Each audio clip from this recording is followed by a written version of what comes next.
আসসালামু আলাইকুম ওরহমতুল্লাহি ওবরাকাতুহু। প্রিয় বালিয়াগাঙ্গি ইসলামিক টিভি শ্রোতা ও বন্ধুরা, আশা করি আপনারা ভালো আছেন। আজকে যে গল্পটি আপনারা শুনতে যাচ্ছেন, গল্পটির নাম হচ্ছে তুমি আমার অর্ধাঙ্গী, আর আমি আছি আপনাদের সঙ্গে মোহাম্মদ লুবান। এডিট পরিচালনায় রয়েছেন মঞ্জুর আলম, আর গল্পটি লিখেছেন তাহিরা আঞ্জুমান। গল্পটি যদি আপনাদের ভালো লেগে থাকে, লাইক কমেন্ট করে চ্যানেলটি সাবস্ক্রাইব করতে ভুলবেন না। তো চলুন বেশি দেরি না করে গল্পে যাওয়া যাক। ভোর ৫টা হঠাৎ তীব্র শব্দে অ্যালার্মটা বাজতে শুরু করল। বাহিরে এখনও কিছুটা অন্ধকার। তীব্র শব্দে কান ফেটে যাচ্ছে মনিরা বেগমের। তিনি বিরক্ত হয়ে সিঁড়ি বেয়ে উপরে এসে ঘরে প্রবেশ করে জানালাগুলো খুলে দিলেন এবং ডাকতে ডাকতে বলতে লাগলেন, রাহা, এই রাহা, আর কত ঘুমাবি? ৬:৩০ তোর বাস, আর তুই এখানে পড়ে পড়ে ঘুমাচ্ছিস? মনিরা বেগমের কথা শুনে উঠতে উঠতে বলতে লাগলো, ওফ মা, এত জোরে জোরে কেউ ডাকে? আমি তো উঠতেই নিচ্ছিলাম। হ্যাঁ, ওঠে আমাকে এবার একটু শান্তি দাও। সেই তখন থেকে অ্যালার্ম বেজে চলেছে, তোর কোনো সাড়া শব্দ নেই। ওঠে এবার তাড়াতাড়ি গোসল করে নিচে আসো, খাবার রেডি, খেয়ে বের হওয়া বাসের জন্য। বলতে বলতে তিনি রুম থেকে বেরিয়ে গেলেন। ওফ, এত কিছুর মাঝে তো আমার পরিচয়ই দেয়া হয়নি আপনাদের। আমি কাফিয়া আঞ্জুমান রাহা। আমি সবেমাত্র এইচএসসি শেষ করেছি, A+-এর সাথে। আমার ইচ্ছে ছিল কোনো পাবলিক ভার্সিটিতে চান্স পাওয়ার, কিন্তু বর্তমানে রাজনৈতিক কারণে দেশের অবস্থা ভালো না। তাদের সাথে বিভিন্নভাবে জড়িয়ে পাবলিক ভার্সিটির শিক্ষার্থীরা। তাই বাবা চাচ্ছিলেন আমি যেন কোনো প্রাইভেট ভার্সিটিতেই ভর্তি হই। বাবা যা বলবেন আমি তাই মাথা পেতে নেব, তাই আমিও তাই করলাম। আমরা ৩ বোন, আমি সকলের ছোট, কিন্তু বাকি দুজনের থেকে বাবা আমাকে একটু বেশিই ভালোবাসে। আপনাদের আরও একটা কথা তো বলাই হলো না, আমি উকিল পাগল, মানে উকালতি আমার শখ, আমার স্বপ্ন। এই ডিপার্টমেন্টে ভর্তিও হয়েছি আমি। আর আজকে আমার ভার্সিটির প্রথম দিন, তাই যিনি আমাকে ডাকতে আমার রুমে এসেছিলেন উনি হলেন আমার মা মনিরা বেগম। আমাকে উনিও অনেক ভালোবাসেন। মা, আপনাদের সাথে কথা বলতে বলতে কতটা দেরি হয়ে গেল। শিট, ভার্সিটির জন্য তৈরি হয়ে নিচে এসে দেখি বাবা খবরের কাগজ পড়ছেন। গুড মর্নিং আব্বু। গুড মর্নিং মা, তাড়াতাড়ি খেয়ে নাও, নয়তো বাসের জন্য লেট হয়ে যাবে তো। হ্যাঁ বাবা, তুমি ঠিকই বলেছ। ঘড়িতে 6:50 বাজে। আমি বাসের জন্য দাঁড়িয়ে আছি। আমাদের ভার্সিটি থেকেই আসা যাওয়ার জন্য বাস দেওয়া। ইতিমধ্যে বাস চলে এসেছে। বাস চলছে আপন গতিতে। বাহিরে তাকিয়ে থাকতে থাকতে ঘাড় ব্যথা হয়ে গেল। বিরক্ত লাগতে শুরু করলো। আর কতটা সময় লাগবে পৌঁছাতে? মনে মনে বলল। লাগলাম। বাস গিয়ে থামলে একটা পার্কিং এরিয়াতে। এখানে আরও অনেক বাস একসাথে দাঁড়িয়ে। আমি বুঝতে পারছি না কি করব। সবাই তো যে যার মতো করে চলে যাচ্ছে ভিতরের দিকটায়। তাই আমিও আর কথা বাড়ালাম না। এক প্রকার ছুটেই চললাম ভার্সিটির ভিতরের দিকটায়। পা রাখতেই আমি অবাক হয়ে চারিদিকে তাকাচ্ছে। যেদিন এখানে ভর্তি হতে এসেছিল ওই দিন তাড়াহুড়ো করে এত খেয়াল করা হয়ে ওঠেনি বলেই তো আজ এত সুন্দর দৃশ্য উপভোগ করতে পারছি। আমাদের নবীন বরণের জন্য আরও সুন্দর করে সাজানো হয়েছে আজ। আমি অবাক হয়ে সব দেখছি। চারিদিকে কোথাও খেয়াল নেই আমার। আমি বুঝে ওঠার আগেই আমার ঠিক সামনে একটা কালো রঙা গাড়ি এসে থেমেছে। তৎক্ষণাৎ সে বুঝতে পারল, সে খেয়ালই করেনি যে সে কখন গাড়িটার সামনে চলে এসেছে। গাড়িটা থামার সাথে সাথে ড্রাইভিং সিট থেকে বের হয়ে আসলো একটা লম্বা ছেলে। 6 ফুট তো হবেই হবে। এক পলক তাকিয়ে অনমনে বলে উঠল, রাহা। এত সুন্দর কোনো ছেলে হয়? শ্যামলা তার গায়ের রং, চোখ জোড়া টানা টানা, ভ্রু জোড়া কুচকে সে তাকিয়ে আছে রাহার দিকে। হঠাৎ সে ধমক দিয়ে বলতে লাগলো, এই মেয়ে, তোমার সমস্যা কি? এইভাবে তাকিয়ে আছো কেন? এইটা শুনেই লজ্জায় মাথা নুইয়ে ফেলে রাহা। তাকে কিছু বলার সুযোগ না দিয়ে সেই ছেলেটি আবারও বলে ওঠে, এইভাবে গাড়ির সামনে নাচানাচি করছো কেন? একটুর জন্যেই তো মরতে, আর তোমার পরিবার ধরতো আমায়। এই কথা শুনে রাহা তার মাথাটা আরও নিচে নামিয়ে ফেলে। এইটা লক্ষ্য করে সেই ছেলেটি আবারও চেঁচিয়ে বলে ওঠে, কত বড় সাহস তোমার! তুমি মেহমেদ রনক আহমেদের কথার জবাব দিচ্ছ না? এইবার রাহা কাঁপতে থাকা গলায় বলে, আসলে আমি ঠিক বুঝতে পারিনি কখন আপনার গাড়ির সামনে চলে এসেছি। রনক আবারও বলে ওঠে, এই দিনে দুপুরে চোখে দেখো না, কানা নাকি? কই চশমা তো পরো নাই। এত জোরে চিৎকার করে ওঠাতে রীতিমতো রাহা কথা বলার অবস্থাতেই নাই। পরিবারের সবার ছোট সন্তান বলে আজ পর্যন্ত কেউ তার সাথে উঁচু গলায় কথাই বলেনি, আর এই লোক ওকে ধমকাচ্ছে। আশেপাশে অনেক মানুষ জমা হয়ে গিয়েছে ইতিমধ্যে। তৎক্ষণাৎ রৌনক আবার চেঁচিয়ে বলে, এই মেয়ে, কথা বলছো না কেন? কথা বলতে পারো না? তখন রাহা কাঁপতে কাঁপতে গলায় বলে, আমাকে মাফ করে দিন প্লিজ, আমি আসলেই বুঝতে পারিনি। রৌনক বলে ওঠে, দেখতে পাওনি, ভালো কথা, তাই বলে কি কানেও শোনোনি? এতবার হর্ন বাজানোর পরেও জায়গা থেকে সরছো না? রাহা এবার মাথাটা নিচু করে ফেলে আর বলে ওঠে, সরি, আর এমনটা হবে না। এইটুকু শুনে রৌনক আর কোনো কথা না বলেই সেখান থেকে চলে যায়। রাহা তবদা মেরে কতটা সময় সেখানে দাঁড়িয়ে দাঁড়িয়ে রৌনকের যাওয়া দেখছে। তার চোখ জোড়া ছলছল করছে। জীবনের প্রথম সে কারো কাছে সে এতগুলো কথা শুনেছে। হঠাৎ করেই তার খেয়াল হলো চারিপাশ কেমন ফাঁকা হয়ে গেছে, কাউকেই দেখা যাচ্ছে না আশেপাশে। রাহা কিছুটা ভয় পেল, কারণ সে এখানে কিছুই চিনে না, তার ডিপার্টমেন্ট পর্যন্তও না। সে সামনে হাঁটা দিল, যদি কারো দেখা পায় সেই আশায়। কিছু দূর যাওয়ার পরপরই সে দেখতে পায় একটা ছেলে দাঁড়িয়ে ফোনে কথা বলছে কারো সাথে। সে কিছু সময় তার পিছনে দাঁড়িয়ে ভাবতে থাকে, ডাকলে যদি কিছু মনে করে। কিন্তু আশেপাশে সে আর কাউকেই দেখতে পাচ্ছে না। কি করবে বুঝতে না পেয়ে সে ডাকি দিল, এই যে ভাইয়া, একটু শুনবেন। ডাকার সাথে সাথে সেই ছেলেটি পিছনে ঘুরে তাকায় এবং ব্রু উঁচিয়ে জিজ্ঞেস করে, কোনো সমস্যা নাকি? আমি আমতা আমতা করে জিজ্ঞেস করি, একটু সাহায্য করতে পারবেন? আসলে আমি আজকে নতুন এসেছি তো, আমার ডিপার্টমেন্ট কোন দিকে তাও জানি না, যদি একটু বলতেন। কোন ডিপার্টমেন্ট মিস? জিজ্ঞেস করে ছেলেটি। আমি উত্তর দিলাম, ল ডিপার্টমেন্ট। ও আচ্ছা, আসেন আপনাকে পৌঁছে দেই। আমি মনে মনে ভাবতে শুরু করলাম, চিনি না জানি না, ওনার সাথে যাওয়াটা ঠিক হবে না মনে হয়। উনি আবারও বললেন, কি হলো মিস, চলেন। আমি মৃদু হেসে বললাম, না না ভাইয়া, আপনাকে কষ্ট করতে হবে না, আপনি শুধু আমাকে বলে দিন, আমি একাই চলে যেতে পারবো। সমস্যা নেই, আমিও ওই দিকেই যাব, আমি ল 3য় বর্ষের শিক্ষার্থী। ও আচ্ছা, ঠিক আছে চলেন, রাহা বলল। আমরা নীরবতা পালন করে পাশাপাশি হাঁটছি, কারো মুখে কোনো কথা নেই। হঠাৎ উনি এক হাত সামনে এগিয়ে দিয়ে বললেন, বাই দ্য ওয়ে, আমি রওশন আহমেদ। আর তুমি? তোমাকে তুমি করেই বললাম, কারণ তুমি আমার জুনিয়র তো। উনি উত্তর শুনতে আমার দিকেই তাকিয়ে আছেন। আমি কিছু একটা ভেবে হাত মিলিয়ে বললাম, আমি কাফিয়া আঞ্জুমান রাহা। আর তুমি করে বললেও কোনো সমস্যা নেই, আপনার ইচ্ছে। বলেই আবারও চুপ করে গেলাম। আমাকে পৌঁছে দিয়ে তিনি চলে যাওয়ার সময় বললেন, ইনশাল্লাহ আবারও দেখা হবে। আমি মৃদু হেসে তাকে ধন্যবাদ জানাই।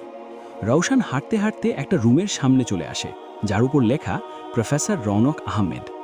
ভিতরে যাওয়ার আগেই সে একবার ডেকে নয়, ভাইয়া ভিতরে আছো, আসবো? ভিতর থেকে গম্ভীর কণ্ঠে রৌনক বলে ওঠে, আয়। ভিতরে গিয়েই সে সোফার উপর বসে পড়ে।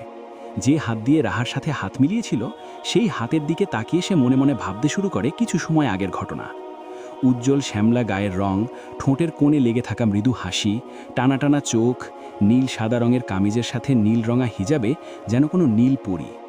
আনমনি তার মুখ দিয়ে বেরিয়ে আসে মায়াবতী, শ্যামসুন্দরী, যা শুনতে পায় রৌনক নিজেও, যা শুনে সে ব্রু জোড়া কুঁচকে তাকায় রওশনের দিকে, কিন্তু কিছু বলে না।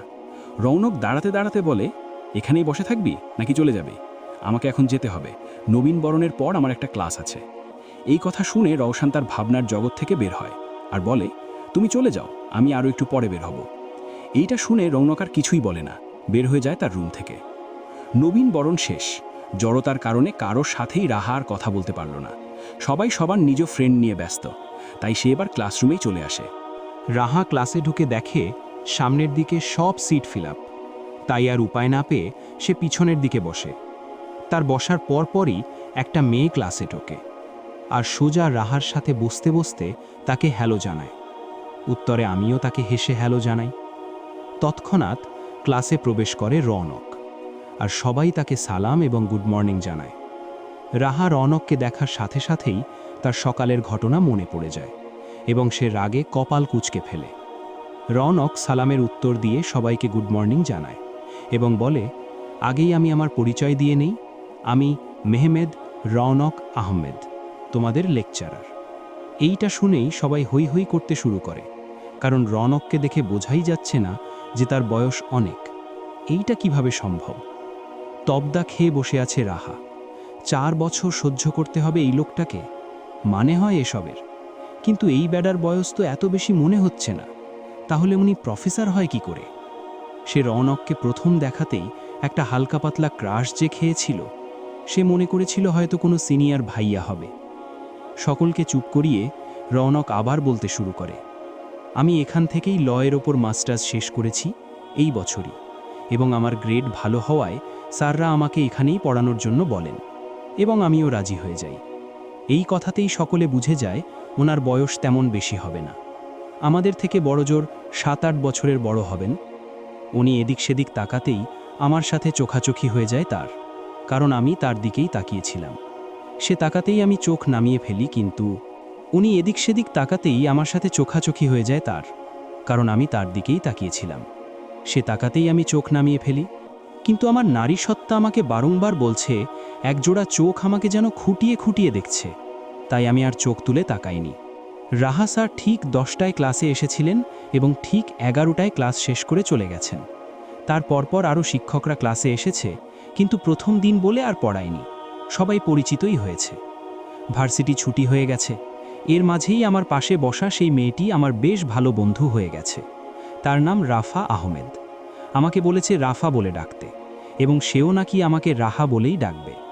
আমাদের নামের মধ্যেও কিন্তু একটা মিল রয়েছে। এটা নিয়ে রাফার কথার আর শেষ নেই। মেয়েটা একটু বেশি কথা বলে, ঠিক আমার মতোই। তাই আমাদের দুজনের ভাবটাও খুব তাড়াতাড়ি হয়ে যায়। আমরা ক্যাফেটেরিয়ায় গিয়ে দুজনেই দুটি কফি নিয়ে খেতে খেতে আর কথা বলতে বলতেই মেইন গেটের কাছে চলে এসেছি। তাকে বাই বলে আমি হাঁটতে থাকি বাসের জন্য।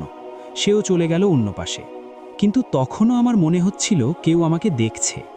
আমি একবার পিছনে ঘুরে তাকাই এবং দেখি কালো রঙা গাড়িটা মেইন গেটের সামনেই দাঁড়িয়ে আছে।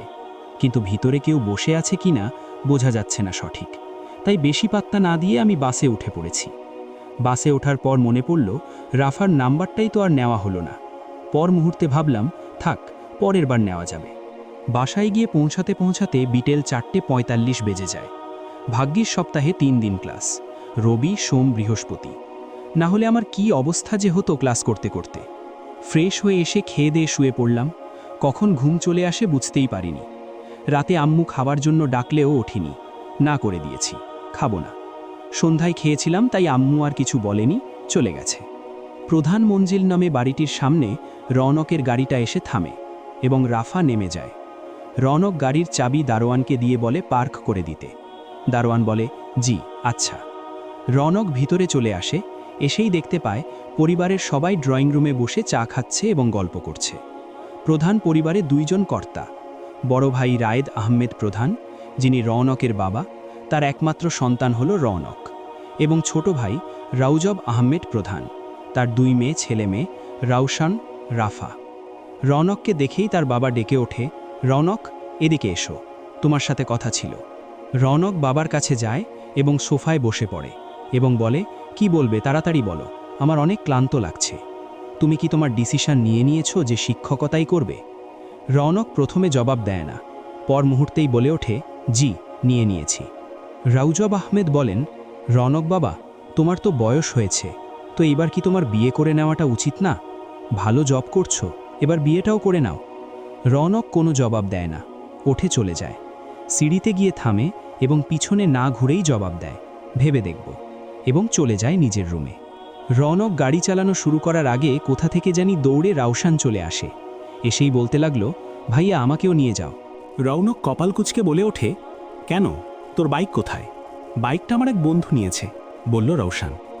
পিছনে ঘুরে অবাক হওয়ার ভান করে বলল, আরে রাহা, তুমি? রাহা জবাব দেওয়ার আগেই রাফা বলে ওঠে, তাতে তোর কি, গাধা, বলেই মুখ বাঁকায়। তারপর আবার রৌনকের দিকে তাকিয়ে বলে, ভাইয়া আমাদের একটু শপিংয়ে যেতে হবে, একটু নিয়ে যাবে প্লিজ? রৌনক রাফার দিকে না তাকিয়েই বলে, ঠিক আছে। গাড়ি এসে থামে যমুনা ফিউচার পার্কের সামনে। গাড়ি পার্ক করে একে একে সবাই নেমে যায় গাড়ি থেকে। রাফার তো সেই থেকে একই কথা, আমরা দুজন একই রকম ড্রেস কিনব, ঠিক আছে? রাহা হেসে উত্তর দেয়, আচ্ছা ঠিক আছে। দুজনেই ঢুকে পড়ে একটা বড় দোকান দেখে। রৌনক যাও আসতে চাইছিল না, রাফা এক প্রকার ওকে টেনে টুনেই নিয়ে আসে ভিতরে।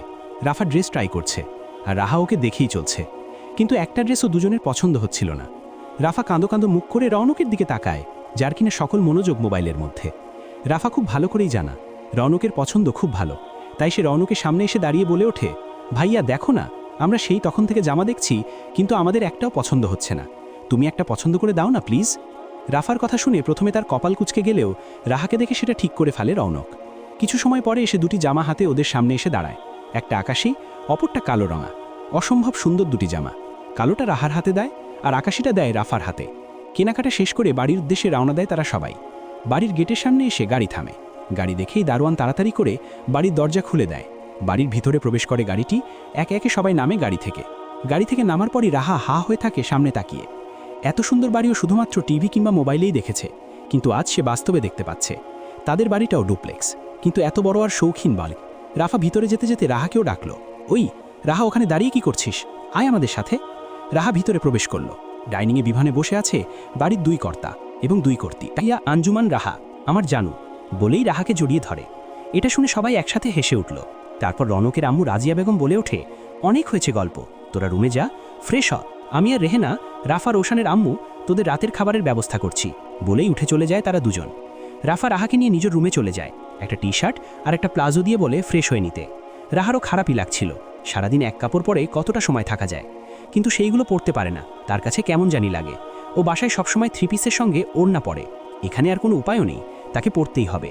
সে পরে নেয় সেগুলো, কিন্তু ওড়না নিতে ভুলে না। রওশন এসে একবার ওদের ডেকে গিয়েছে, তাই রাহা বের হওয়ার সাথে সাথেই নিচে যাওয়ার জন্য পা বাড়ায় তারা দুজন। সিঁড়ির কাছে আসতেই তার চোখ নিচে যায়, সেখানে সকলে একটা টেবিলে বসে তাদের জন্য অপেক্ষা করছে। রাহা মনে মনে ভাবে তার পরিবারের কথা। সেখানে তারা মাত্র 3 জন মানুষ, সে, তার বাবা, তার মা। বাকি 2 বোনের বিয়ে হয়েছে, অবশ্য তারা আসলে বাড়ি মাতিয়ে রাখে। নিচে গিয়ে চেয়ার টেনে বসতে বসতে বলল, সরি আঙ্কেল, আমার জন্য অপেক্ষা করতে হয়েছে আপনাদের। তার চেয়ারটা পড়ল ঠিক রৌনকের সামনে, কারণ রাফা দৌড়ে এসে আগে অন্য চেয়ারে বসে পড়েছে। রাহা রৌনকের দিকে তাকাতেই তাদের চোখাচোখি হয়ে যায়, কারণ রৌনক তার দিকেই তাকিয়ে আছে। হিজাব ছাড়া বাড়ির পোশাকেই প্রথম সে রাহাকে দেখছে। রৌনকের সামনে বসে খেতে তার কেমন জানি লাগছিল। রৌনকের দিকে তাকাতেই তার শুধু ওই দিনের কথা মনে পড়ে যায়। ছি, কি লজ্জা! তার কানে বারবার বাজছিল সেই একটা কথাই, ছেলেদের থেকে দূরে থাকবে। খাওয়া দাওয়া শেষ করে সকলে বিভানে বসে আলাপ করছে, কিন্তু রৌনকের চোখ ফোনে। রৌনকের বাবা রায়েদ আহমেদ রাহাকে ডেকে জিজ্ঞেস করেন, তোমার বাসা কোথায় পড়েছে? রাফা বলছিল অনেক দূর।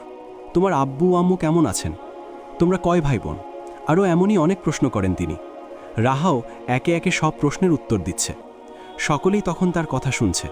রৌনকও ফোনে চোখ রেখে কান দিয়ে রেখেছে রাহার জবাবে। সিঁড়ি দিয়ে উঠতে উঠতে রৌনক মুচকি মুচকি হাসছিল। সে নিজের রুমে এসেই দরজা বন্ধ করে দেয়। বিছানায় শুয়ে পকেট থেকে ফোন বের করে সেই নাচের ভিডিও দেখতে থাকে। হঠাৎ করেই তার মুখ গম্ভীর হয়ে যায়। ফোন ডায়াল কলে গিয়ে একজনকে ফোন লাগায়।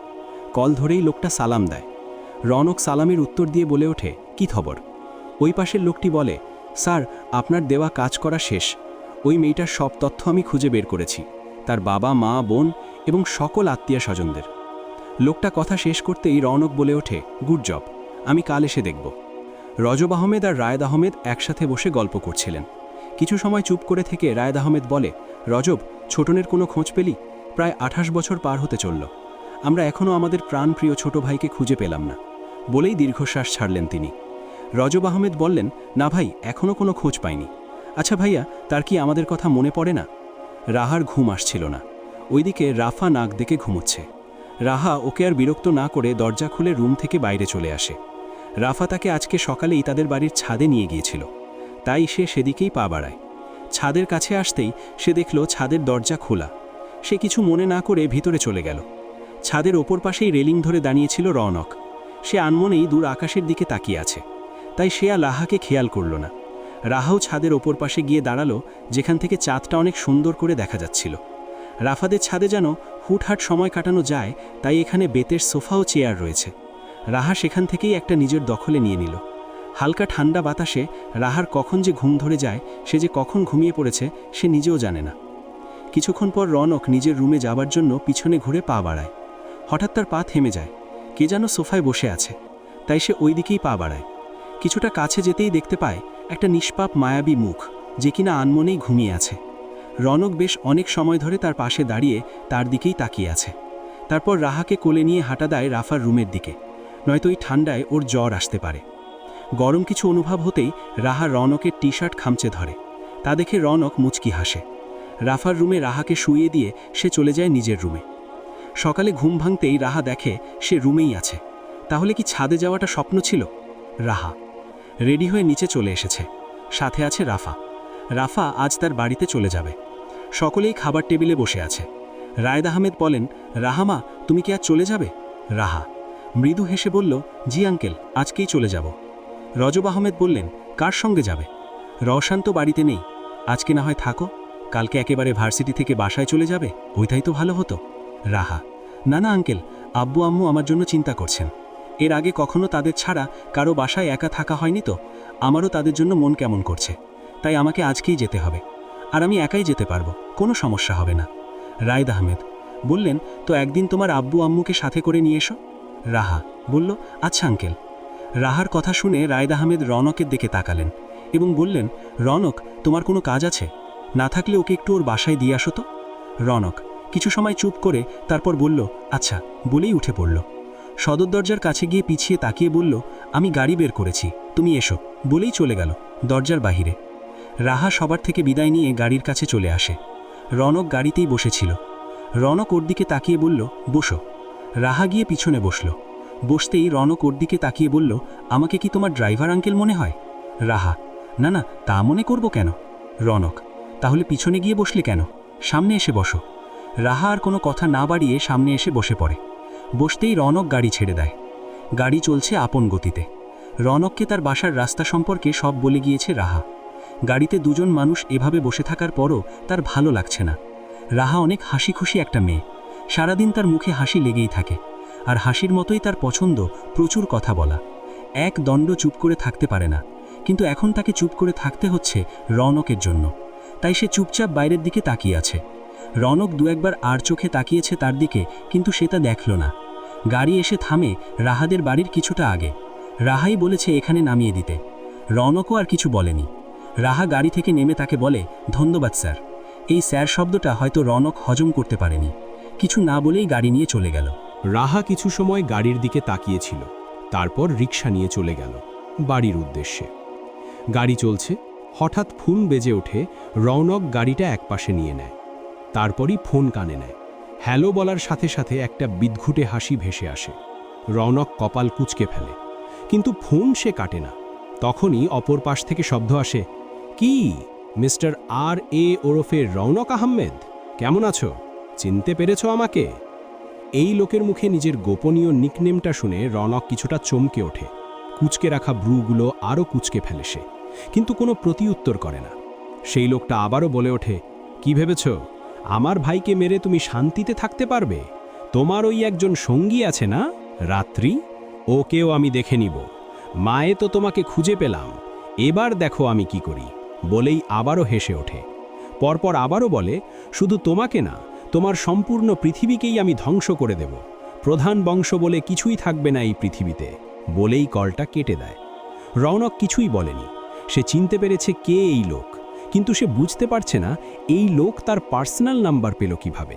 যেহেতু চিনেই ফেলেছে সে কে, এখন থেকে তাকে আরও সাবধানে থাকতে হবে। শুধু তাকে নয়, তার সম্পূর্ণ পরিবারকেই সাবধানে থাকতে হবে। রনক গাড়ি আবার স্টার্ট দেয়। গাড়ি চালাতে চালাতে ভাবতে থাকে কিছুদিন আগের কথা। সোহাগ কল করে বলেছিল, বস, রাত্রি অনেক ঝামেলা করতেছে। আজকাও একজনরে মাইরা সমুদ্রের তীরে ফালাইয়া রাখছে, কিন্তু শুভ্র ওরে কিছুই কইতাছে না। এইবার বিষয়টা আপনারই দেখা লাগবে। এইভাবে চলতে থাকলে একদিনও আপনারে ফাঁসাইব। চিন্তা থেকে বেরিয়ে এসে রনক শুভ্রকে কল দেয় এবং জিজ্ঞেস করে তারা এখন কোথায় আছে। শুভ্র প্রতিউত্তরে বলে, ভাই, আমি আর রাত্রি দুজনেই সমুদ্রের নিচে আপনার সাবমেরিনেই আছি। মণি খোঁজার কাজ এখনও চলছে, কিন্তু মনে হয় না এটা এখানেও পাওয়া যাবে। শুভ্রর কথা শেষ হতেই রৌনক বলে, যে করেই হোক শুভ্র, আমার নীল মঞ্জুষার রত্নপাথর চাই মানে চাই। পৃথিবীর যে কোনো একটিমাত্র সমুদ্রের গভীরে খুঁজে পাওয়া সম্ভব, কিন্তু এটা কোন সমুদ্রের গভীরে পাওয়া যাবে বা কোথায় তা কেউ জানেই না, আর না কোনো বই পুস্তকেও এর উল্লেখ আছে। সমুদ্রের জলদস্যুরা প্রায় 100 বছর ধরে এটি খুঁজে চলেছে, কিন্তু কেউ এখনও সেটার প্রাপ্তি লাভ করেনি। কারো কারো ধারণা রত্নপাথর বলতে কিছুই নেই, কারো কারো ধারণা এটি অবশ্যই আছে। তাদের মধ্যে রৌনকও একজন, এবং সে প্রায় 6 বছর ধরে এটি খুঁজছে বিভিন্ন সমুদ্রের নিচে, এবং তারা এখনও এটা খুঁজেই চলেছে। না এর সন্ধানই পাচ্ছে, আর না কোনো সূত্র যা দ্বারা এটি খুঁজে পাওয়া সম্ভব। শুভ্র বলে, ভাই, আমরা খুঁজছি তো এখনও, কিন্তু এর কোনো সন্ধানই পাচ্ছি না। তোরা দুইজন সমুদ্রের নিচে থাকলে আমি শান্তিতে থাকি, নয়তো তোরা সমুদ্রের ফিরে আসলে একটা না একটা ঝামেলা বাজিয়েই ছাড়িস। কিছুদিন আগেও রাত্রি একটা খুন করেছে। ওইটা কেন করলো? ভাই, ছেলে তাকে ইভটিজিং করতেছিল, তাই বলে মেরে ফেলতে হবে? হাত পা ভেঙে দিত। যাকে ওই দিন রাত্রি খুন করেছে তার ভাই আজকে আমাকে ফোন দিয়েছিল, সে নাকি প্রতিশোধ নিবে। বলেন কি ভাই, ও আপনার নাম্বার কিভাবে পেল? তার থেকে বড় কথা, সে জানল কিভাবে যে রাত্রি আপনার সাথে কাজ করে? জানি না শুভ্র, আমি কিচ্ছু জানি না। তোরা দুজন শুধু সমুদ্রের নিচে সেটা খোঁজার কাজে লেগে থাক, বাকি সব আমি সামলে নেব। এটা বলেই রৌনক কল কেটে দেয়। গাড়ি চলছে তার গতিতে। রৌনক চলে আসে তাদের অফিসে। রায়হান তাকে দেখেই বলে, গুড মর্নিং স্যার। রৌনকও বলে, গুড মর্নিং। যাও, ডিটেলসগুলো নিয়ে এসো, যেগুলো তোমাকে জোগাড় করতে বলেছিলাম। ঠিক আছে স্যার, রায়হান বলে। এই যে স্যার, আপনি এই ম্যামের সবগুলো ডিটেলস চেয়েছিলেন। হ্যাঁ, যেখানে রেখে দাও, আর তুমি যাও আমার জন্য একটা কফি নিয়ে এসো। রনক দেখতে থাকে সবগুলো কাগজপাতি। সেখানে এসে দেখতে পায় রাহা আর কেউ নয়, তারই কাকাতো বোন, মানে রাহার আব্বু, তাদের থেকে আলাদা হয়ে যাওয়া কাকা। রনক তাকে সামনাসামনি কখনো দেখেনি, শুধু তাদের ফ্যামিলি অ্যালবামে 1-2বার ছবি দেখেছিল, তাই সে চিনতে পেরেছে এটাই তার কাকা। সে রাহার কথা মনে করে একটা ডেভিল স্মাইল দিল। এইবার কোথায় পালাবে পাখি? তোমাকে তো আমার ঘরেই বাসা বাঁধতে হবে। দিন দিন তুমি আমাকে পাগল করে দিচ্ছ। তোমার কারণেই আমি তোমার প্রতি অবসেসড হয়ে যাচ্ছি, আর এর মাসুল আমি তোমার কাছ থেকেই তুলব। এইটুকু বলে একটা ডেভিল স্মাইল দিল রৌনক। আজ মঙ্গলবার, রাহার প্রেজেন্টেশন আবার অ্যাসাইনমেন্টও। সে অনেক কষ্টে সারা রাত জেগে এই দুটাই শেষ করেছে। সে প্রতিদিনের মতোই তৈরি হচ্ছিল, তখনই সেখানে মনিরা বেগম আসেন। তার হাতে নীল রঙের একটা জামদানি শাড়ি, ব্লাউজ, পেটিকোট সব। এগুলো হাতে নিয়ে তিনি দাঁড়িয়ে আছেন। কি হয়েছে আম্মু, কিছু বলবে? হ্যাঁ, বলবো তো বটেই। আজ না তোর প্রেজেন্টেশন? হ্যাঁ, তো কি হয়েছে? তুই তাহলে এইভাবে কেন তৈরি হচ্ছিস? তো আর কিভাবে হব? নে, এইটা পরে যা। তিনি তার হাতের শাড়িটা রাহার দিকে বাড়িয়ে দিতে দিতে বললেন, না না আম্মু, শাড়ি কেন পরতে যাব? ওইখানে কি কারো বিয়ে নাকি? তুই পরবি মানে এটাই পরে যাবি। অনেক জোড়াজোড়ির পর রাহা রাজি হলো। সে ব্লাউজ আর পেটিকোট নিয়ে ওয়াশরুমে চলে গেল। বেরিয়ে আসতেই তার আম্মু সেটা তাকে সুন্দর করে পরিয়ে দিলেন। সে নিচে আসতেই তার আব্বু তাকে বললেন, খুব সুন্দর লাগছে তোমাকে আম্মু। রাহা মুচকি হেসে তার আব্বুকে ধন্যবাদ দিল। তারপর বেরিয়ে গেল বাসের উদ্দেশ্যে। সে করিডোর দিয়ে হেঁটে যাচ্ছে। এমন না যে সে একাই শাড়ি পরেছে, ভার্সিটিতে অনেক মেয়েরাই শাড়ি পরে। সে ক্লাসে এসে বসেছে, রাফা এখনও আসেনি, হয়তো কালকের ধাক্কাটা এখনও নিতে পারেনি। ওর কথা ভাবতে ভাবতে ব্যাগ থেকে ফোনটা বের করে দেখতে লাগলাম। তার মধ্যে রাফা এসে আমার পাশে দাঁড়িয়েছে। ওর দিকে তাকাতেই দেখলাম সে অবাক হয়ে তাকিয়ে আছে আমার দিকে। শুধু সে নয়, ক্লাসের আরও অনেকে। রাফা কিছু বলার আগেই সেখানে তাদের এক ব্যাচ সিনিয়র, নাম তার নিহাল। সে এসেই হ্যালো জানায় রাহা ও রাফাকে। কোনো কিছুই তো আক্কা না করেই সে হাঁটু গেড়ে বসে পড়ল রাহার সামনে। বলতে লাগলো, তোমাকে আমার ভীষণ ভালো লাগে রাহা, তুমি কি আমার গার্লফ্রেন্ড হবে? তখনই কারো গম্ভীর কণ্ঠে শোনা গেল, সে বলছে, কি হচ্ছেটা কি এখানে? রৌনককে এমনিতেই সবাই ভয় পায়, এখন আবার এত রেগে আছে কিছু একটা নিয়ে। এই ছেলে, যাও নিজের ক্লাসে যাও। এই কথা শুনেই সেখানে থাকা সকল সিনিয়র আপু ও ভাইয়ারা সেখান থেকে চলে যায়, সাথে করে নিয়ে যায় নিহালকেও। সবাই চলে যেতেই তার চোখ যায় রাহার দিকে, যে কিনা আজ শাড়ি পরেছে। সে কি শাড়ি পরেছে ওই ছেলেটার জন্য? আর কিছু ভাবতে পারল না রৌনক, রাগে তার মাথা ফেটে যাচ্ছে। অন্যদিকে রাহা তো ভয়ে কাঠ হয়ে আছে। যে লোক, সে ব্লাউজ আর পেটিকোট নিয়ে ওয়াশরুমে চলে গেল। বেরিয়ে আসতেই তার আম্মু সেটা তাকে সুন্দর করে পরিয়ে দিলেন।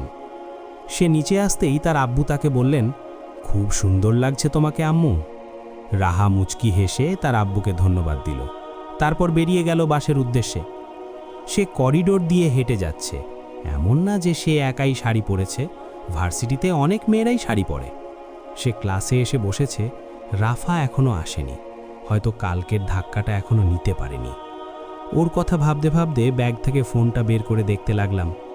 তার মধ্যে রাফা এসে আমার পাশে দাঁড়িয়েছে। ওর দিকে তাকাতেই দেখলাম সে অবাক হয়ে তাকিয়ে আছে আমার দিকে।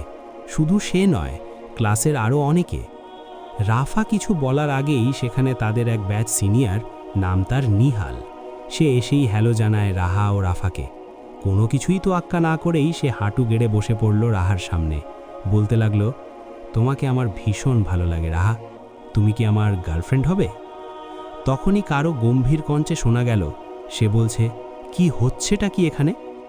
রৌনককে এমনিতেই সবাই ভয় পায়, এখন আবার এত রেগে আছে কিছু একটা নিয়ে। এই ছেলে, যাও নিজের ক্লাসে যাও। এই কথা শুনেই সেখানে থাকা সকল সিনিয়র আপু ও ভাইয়ারা সেখান থেকে চলে যায়, সাথে করে নিয়ে যায় নিহালকেও। সবাই চলে যেতেই তার চোখ যায় রাহার দিকে, যে কিনা আজ শাড়ি পরেছে।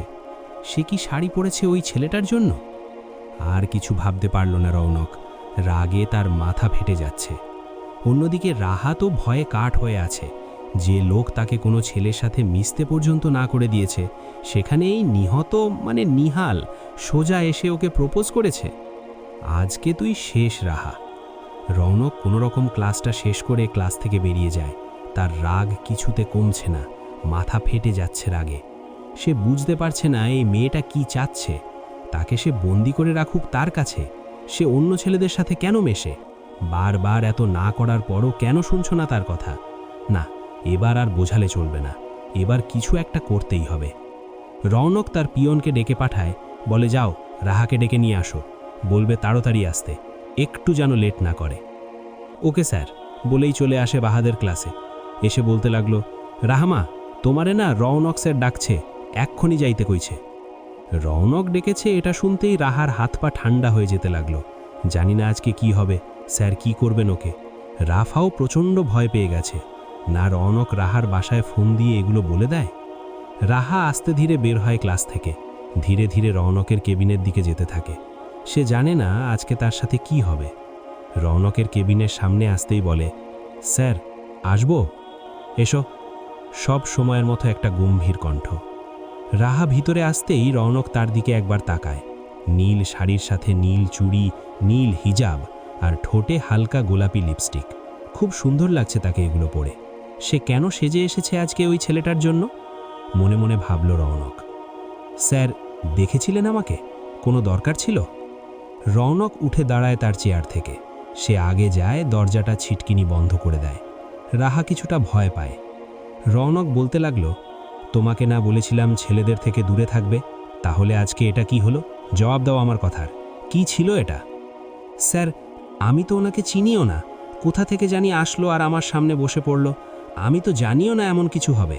আমি তো... তুমি তো কি এত সুন্দর করে কেন সেজে এসেছো আমি মনে হয় বুঝতে পারি না। স্যার আজকে আমার প্রেজেন্টেশন ছিল, তার কারণে আম্মু বলতেছিল আজকে শাড়ি পরে যাওয়ার জন্য। আমি তো জানতামই না এমন কিছু হয়ে যাবে, তাহলে তো আমি কোনোদিনও শাড়ি পরে আসতাম না। সরি স্যার, এমন হবে না। আর প্লিজ আপনি বাসায় কিছু বলবেন না এ বিষয়ে। রৌনক রাহার হাত ধরে নেয়। এত জোরে ধরে রাহার হাতে থাকা নীল কাঁচের চুড়িগুলো ভেঙে টুকরো টুকরো হয়ে যায়, সাথে রাহারও হাতও কিছুটা কেটে যায়। রৌনক দাঁতে দাঁত চেপে বলতে লাগলো, বলেছিলাম না ছেলেদের থেকে দূরে থাকতে? কেন কেন কেন আপনাকেই প্রপোজ করা লাগলো? আর কোনো মেয়ে ছিল না ভার্সিটিতে? একটা কথা মনে রাখবেন মিস কাফিয়া আঞ্জুমান রাহা, আপনি শুধু আমার ঘরে বন্দী হবেন, আর কারো না। আপনাকে আমার ঘরে বন্দী হতে হবে, আর কারো ঘরে বন্দী হতে চাইলেও আমি হতে দেব না। জ্বালিয়ে দিব সেই ঘর, যে ঘরে আপনি অন্য কারো সঙ্গে থাকার চিন্তাও করবেন। এইটুকু বলেই রৌনক তার রুম থেকে বেরিয়ে যায়। রাহাও তার ক্লাসের দিকে পা বাড়ায়। ওর হাত থেকে টিপ টিপ রক্ত পড়ছে, কিন্তু সেই দিকে তার কোনো খেয়াল নেই। রাহা ক্লাসে আসতেই রাফা ওর দিকে তাকিয়ে অবাক হয়ে গেল। দৌড়ে এসে জিজ্ঞেস করল, কি হয়েছে তোর হাতে? এতটা কাটলো কিভাবে?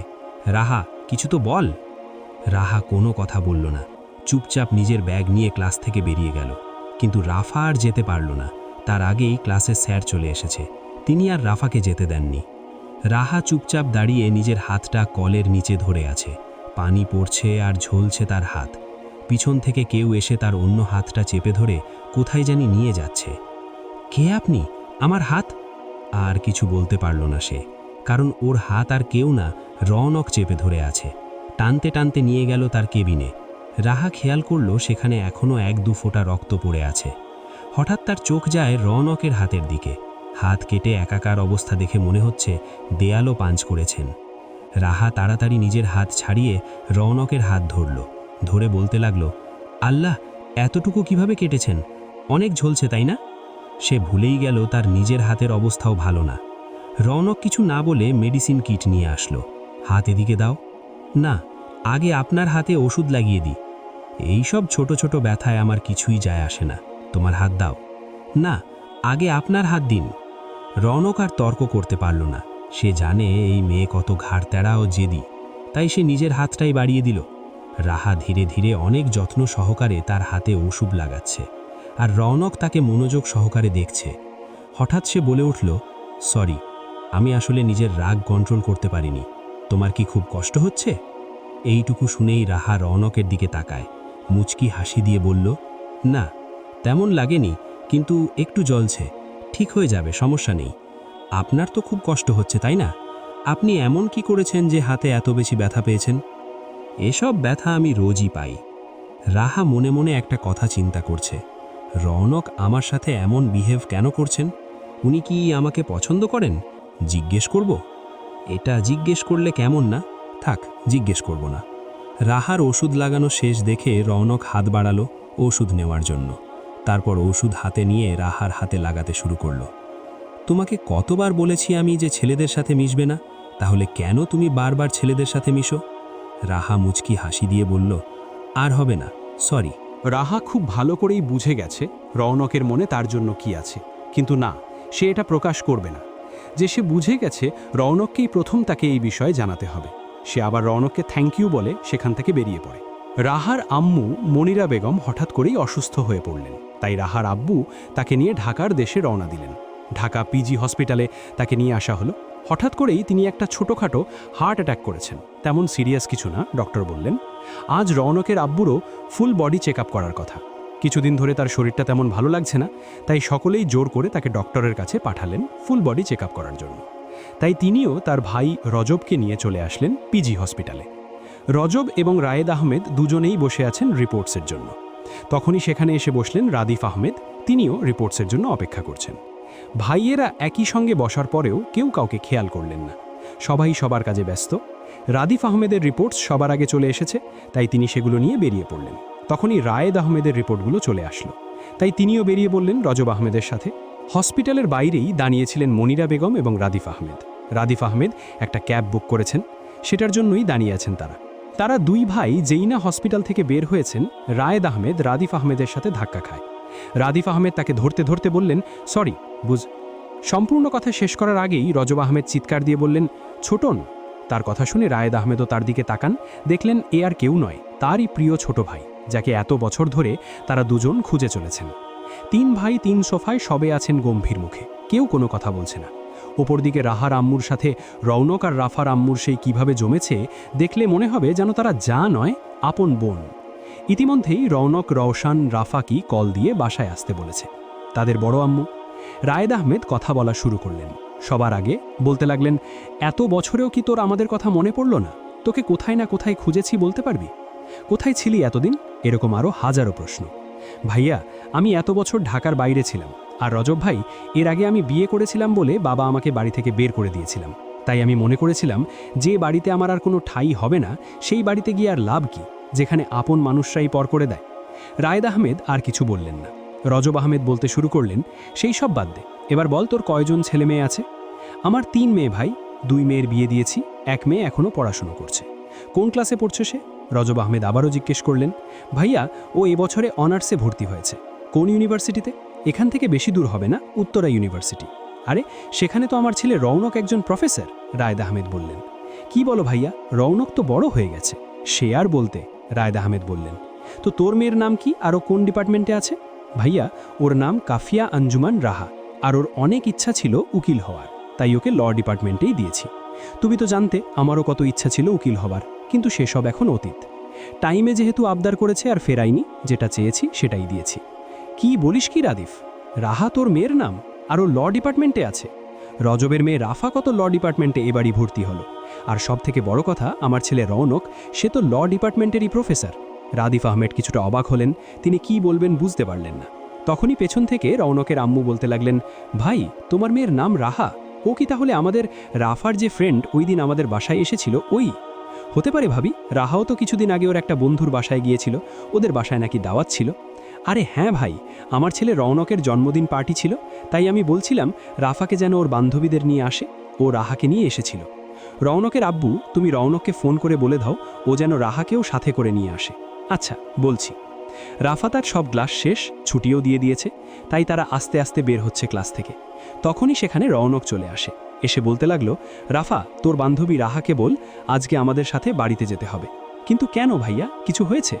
তোকে যতটা বলেছি ততটা কর, বাড়িতে গিয়ে দেখতে পারবি কি হয়েছে। রাহা চলে যাচ্ছিল তার ভার্সিটির বাসের উদ্দেশ্যে। তখনই পেছন থেকে রাফা এসে ওর হাত ধরে নেয় আর বলতে লাগলো, জানু, ভাইয়া বলেছে তোমাকে আমাদের সাথে বাড়িতে যেতে হবে, চলো চলো তাড়াতাড়ি চলো, ভাইয়া দাঁড়িয়ে আছে গাড়ি নিয়ে, তাড়াতাড়ি। এ বলে রাফা রাহাকে হাত ধরে টানতে শুরু করলো। তারা দুইজনেই এসে দেখল রৌনক গাড়ির সাথে হেলান দিয়ে দাঁড়িয়ে আছে। তারা কিছু না বলেই গাড়িতে উঠে বসে পড়ল। জানি এমনিতেই দেরি করে ফেলছে, এখন কিছু বললে এই লোক ওদের মাথা খেয়ে ফেলবে। গাড়ি চলছে আপন গতিতে। এসে থামল প্রধান মঞ্জিলের সামনে। গাড়ি থামতেই ওরা দুজন নেমে যায়। গাড়ি থেকে রওনককে ফেলেই তারা দুজন তাড়াতাড়ি করে আগে বাসার ভিতরে চলে আসে। এসে রাহা তো পুরাই অবাক। ওর আব্বু আম্মু এখানে কি করছে? রাহাকে দেখেই ওর আব্বু ওকে কাছে ডাকল। আম্মু, এদিকে এসো, বসো। রাফা তো অবাক, কারা এরা, আর রাহাকে এভাবে আম্মু করে কেন বলছে? রাফা ওর আব্বুর কাছে গিয়ে বসতে বসতে বলল, বাবা, তোমরা এখানে কি করছো? দাঁড়াও মা, আমি আগে তোমাকে পরিচয় করিয়ে দিই। এই যে সামনে যিনি বসে আছেন, রওনকের আব্বুর দিকে ইশারা করে, উনি তোমার জেঠুমণি হন। রাহা অবাক হয়ে তার আব্বুর দিকে তাকিয়ে আছে। আর তার পাশে জেনে বসে আছেন তিনি তোমার ছোট কাকামণি। কি বলছো কি বাবা?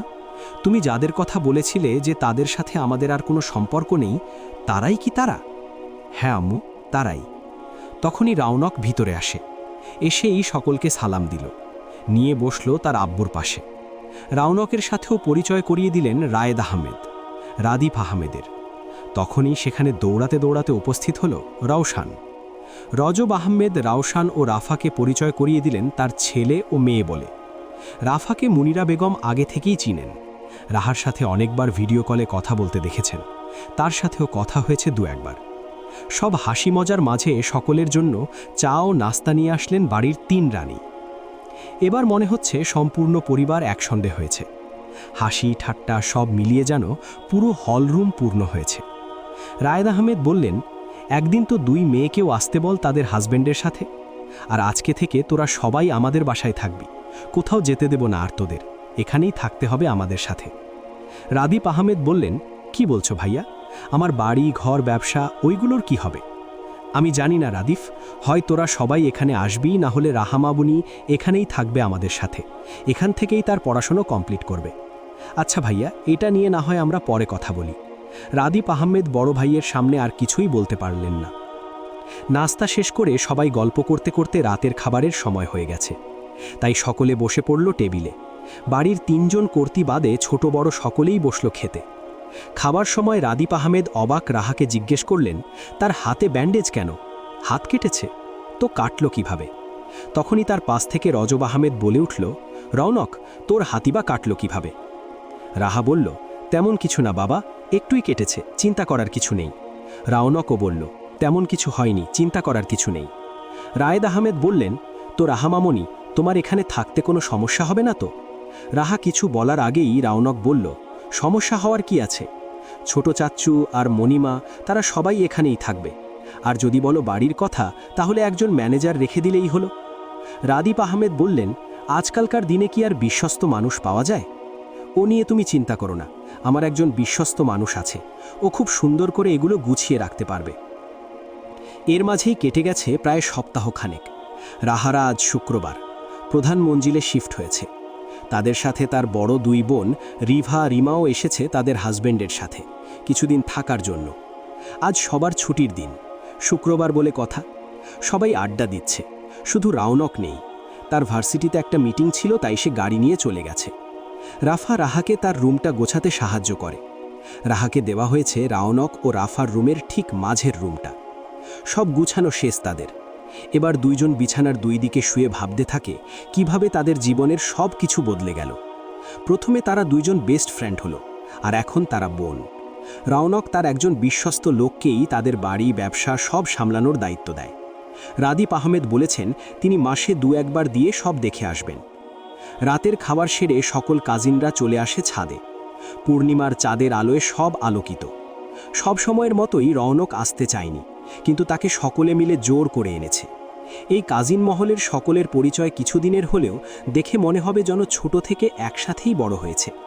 সবাই পাটি বিছিয়ে গোল হয়ে বসল। রওনক বসেনি, সে বসবে না বলেছে, কিন্তু সে যখন দেখে রাহার পাশে রওশান বসবে ভাব, ঠিক তখনই সেখানে রওনক এসে বসে পড়ল। অনেকক্ষণ তারা একে অপরের সাথে মজা করল, শুধু রওনক বাদে। সে চুপ করে নিজের ফোনের দিকে তাকিয়ে আছে, যেন তার সব মনোযোগ ফোনে। রাফা বলল, চলো না আমরা সবাই মিলে কিছু একটা খেলি। রওশান বলল, চল ট্রুথ ডেয়ার খেলি। ওর কথা শুনে হেসে বলল, আগেরবার কি হয়েছিল মনে নেই? আছে, কিন্তু এবার এমন কিছু দেওয়া যাবে না। আজকে একটা রুলস আছে, যেহেতু অনেক রাত হয়েছে তাই গোসল করা বাদে সব কাজ করানো যাবে। তোমার যা মন চাইবে তাই করাবে। সবাই রাজি হলো, কিন্তু রাফার মনটা খারাপ। সে তো রওশানকে এটাই করাতে চেয়েছিল। রওশান দৌড়ে গিয়ে একটা বোতল নিয়ে আসে। খেলা শুরু হয়েছে। সবাই চুপচাপ বসে আছে, বোতলের মুখ কার দিকে পড়ে। যদিও রওনকের এগুলোতে কোনো ইন্টারেস্ট ছিল না, তাও সবাই জোর করেই ওকে বসিয়েছে। বোতলের মুখ পড়ল রাফার দিকে। রওশান বলল, ট্রুথ নাকি ডেয়ার? আমি কি তোর মতো ভীতু নাকি? মুখ বাঁকিয়ে বলল রাফা, ডেয়ার। রওশান একটা ডেভিল হাসি দিল, বলল, যা, আমাদের সবার জন্য নাস্তা নিয়ে আয়, স্পেশালি চা নিয়ে আসবি, আর ভাইয়ার জন্য কফি। রাফা কিছু না বলে মুখ বাঁকিয়ে চলে গেল। বোতল মুখ ঘুরিয়ে ঘুরিয়ে সবাইকেই নিচে বিভিন্ন কাজে ব্যস্ত করে দিল। রওশান এখন এখানে রয়েছে শুধু সে, রওনক আর রাহা। সে চেয়েছিল এবারের বোতলের মুখটা রওনকের দিকে দিবে। মনে মনে ভাবল, আমি ইউটিউব থেকে বোতলের মুখ কিভাবে কার দিকে ফালানো যায় তা শিখেছি। বোতল ঘোরালো। হালকা একটা বাতাস এসে বোতলের মুখটা তা ঘুরিয়ে দিল তার নিজের দিকেই। রওশান মুখ কালো করে বসে আছে। সে তো চেয়েছিল রাহার সাথে একা থাকতে। ভাগ্যটাই খারাপ। এবার রওনক বলল, ট্রুথ নাকি ডেয়ার? সবাই ডেয়ার নিয়েছে। এখন সে তো আর ট্রুথ নিতে পারে না, তার একটা মান সম্মান আছে না। মনে মনে ভাবল রওশান। কি হলো, বল, ট্রুথ নাকি ডেয়ার? ডেয়ার ভাইয়া। গুড, যা তো, আমার ওয়াশরুমে কিছু কাপড় পড়ে আছে, ধুয়ে যা। রওশানও চলে গেল। পুরো ছাদে এখন মাত্র 2 জন মানুষ। রাহা মাথা নিচু করে বসে আছে। রওনক ওর দিকে একটা গভীর দৃষ্টিতে তাকিয়ে আছে। চাঁদের আলোয় রাহার মুখটা খুব সুন্দর করে ফুটে উঠেছে। অপরদিকে রওনক আছে অন্ধকারে। রওনক কিছুটা এগিয়ে আসে। সবাই এখন নিচে ড্রয়িং রুমে বসেছে। রাফা সবার জন্য নাস্তা বানিয়ে এনেছে ইতিমধ্যেই। রওশান ও রওনকের কাপড় ধুয়ে মাত্র নিচে নেমে আসে। বাদবাকি সবাই সবার কাজ শেষ করে এসে নাস্তা খেল। সবাই বসে গল্পগুজব করছে। তখনই রওনকের ফোনে কেউ ফোন দিল। ফোনের স্ক্রিনে তাকিয়ে নাম্বারটা এক পলক দেখে নিয়ে উঠে দাঁড়ালো, বলল, তোরা সবাই গল্প কর, আমি কথা বলে আসছি। বলেই কলটা রিসিভ করে হ্যালো বলতে বলতে চলে গেল বাহিরে। সকলে অবাক হয়ে তাকিয়ে আছে তার দিকে। রাভা বলে উঠল, হয়তো ভাইয়ার প্রেমিকা ফোন করেছে, তাই হয়তো এখানে সবার সামনে কথা না বলে বাহিরে চলে গেল। রাভার কথা শুনে রাহা তেমন খুশি হয়নি, সেটা তার মুখ দেখেই বোঝা গেল। ফোনের ওপাশে থাকা ব্যক্তিটি বলল, স্যার, ছেলেটাকে খুঁজে পাওয়া গেছে। নিজের আন্টির বাসায় লুকিয়েছিল, গোডাউনে রেখেছি, বাকিটা না হয়। কথা শেষ করার আগেই রনক বলল, গুড জব, বেঁধে রাখো, আমি আসছি। বলেই ফোনটা কেটে পকেটে ভরে নিল সে। একটা ডেভিল হাসি দিয়ে বলল, আমার মনের দিকে তোর নজর ছিল, তাই না? যে চোখ দিয়ে ওকে দেখে তুই নিজের করবি ভেবেছিলি, সেই চোখ আমি তুলে নিব। এটুকু বলেই সে বাসার ভিতরে চলে গেল। গিয়ে দেখতে পায় সবাই এখনও গল্প করতেই ব্যস্ত। সে সবার উদ্দেশ্যে বলল, কাল তোদের সবাইকে নিয়ে শপিং মলে যাব, 10টার মধ্যে সবাই তৈরি থাকবি।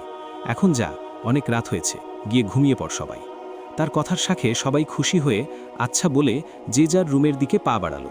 রনক নিজের রুমে এসে গোসল করে ফর্মাল ড্রেস পরে নিল। রুম থেকে বের হয়ে রাফার রুমের সামনে গিয়ে ওকে ডাকল, রাফাকে। রাফা তখনও ঘুমায়নি। দরজা খুলে জিজ্ঞেস করল, কিছু লাগবে ভাইয়া? এখন এত সেজে কোথায় যাচ্ছে ভাই? মনে মনে ভাবল রাফা, কিন্তু কিছু জিজ্ঞেস করল না। সে জানে তার ভাই তাকে কৈফিয়ত দিবে তো নাই, আরও উল্টো ধমক দিবে। রৌনক বলল, মামনিকে বলিস কাল সকালের খাবারের সাথে মিষ্টি বানাতে। ঠিক আছে ভাইয়া। এইটুকু শুনেই রৌনক বাসা থেকে বের হয়ে গেল। রৌনক সবসময় মিষ্টি মুখ করে না, কিন্তু কিছু সময় আছে, কিছু নিয়ম আছে তার মিষ্টি মুখ করার। এই যে এখন একজনের চোখ তুলতে যাচ্ছে, ঠিক এভাবেই কত মানুষকে তিলে তিলে কষ্ট দিয়ে যে সে মেরেছে তার হিসেব নেই। গাড়িতে বসতেই দারোয়ান গেট খুলে দিল। সে বের হয়ে গেল গাড়ি নিয়ে। এই সবটাই কোনো এক মানবী জানলায় দাঁড়িয়ে দেখল আর ভাবল, এত রাতে উনি কোথায় যাচ্ছেন। রৌনকের গাড়ি এসে থামল গোডাউনের সামনে। গাড়ি থেকে নেমে সোজা চলে গেল ভিতরে। এসেই দেখতে পেল ছেলেটিকে দেওয়ালের সাথে বেঁধে রাখা হয়েছে, চোখে পট্টি দেওয়া, মুখেও কাপড় গুঁজা আছে যাতে চিৎকার করতে না পারে। রৌনক ওর সামনে একটা চেয়ার নিয়ে বসল। বসে বলতে শুরু করল, কোথায় পালাতি তুই? এই আরের হাত থেকে আজ পর্যন্ত কেউ রক্ষা পায়নি, তাহলে তুই কিভাবে ভাবলি তুই আমার কলিজায় নজর দিবি আর আমি তোকে ছেড়ে দিব? মাপ করে দেন ভাই, আমার ভুল হয়ে গেছে, আর কোনোদিনও এমন ভুল হবে না। তুই সেই অবস্থায় থাকলে তো একই ভুল আবার করবি, তাই না? তোর এই দুচোখ দিয়েই তো তুই আমার প্রিয়সীকে দেখেছিলি, তাই না? যদি এই দুচোখই আর না থাকে। কথাটুকু শেষ করেই পাশের দাঁড়িয়ে থাকা লোকটাকে বলল, ওর চোখ আর মুখটা খুলে দাও ভালো করে, ঠিক মতো তো কথাই বলতে পারছে না, চিৎকার করবে কিভাবে? পাশে দাঁড়িয়ে থাকা লোকটি চোখ ও মুখটা খুলে দিল। খোলা শেষ হতেই রৌনক আবারও বলল, ওই ছোট্ট চাকুটা আমাকে দাও, আর তুমি গিয়ে দেখো অ্যাসিডটা ঠিক আছে কিনা। ওকে স্যার, বলে ছোট ছুরিটা রৌনকের হাতে দিয়ে চলে গেল অন্য পাশে। ছেলেটা অনবরত কেঁদেই যাচ্ছে আর ক্ষমা চাইছে।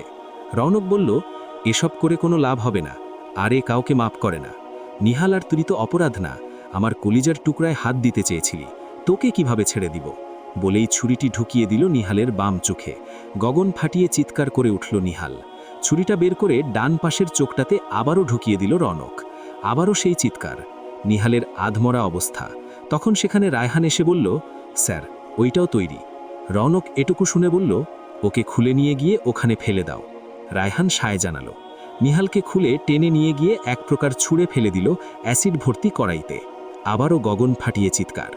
আস্তে আস্তে চিৎকারটা বন্ধ হয়ে গেল। রৌনক রায়হানকে সব পরিষ্কার করতে বলে বের হয়ে চলে গেল গাড়ির কাছে। গাড়ির সামনে আসতেই শুভ্র ফোন দিল। রৌনক কলটা রিসিভ করতেই ওপাশ থেকে শুভ্র বলে উঠল, ভাই সুখবর আছে। শুভ্র বলল, ভাই সুখবর আছে। রৌনক বলল, আগে খবর বল।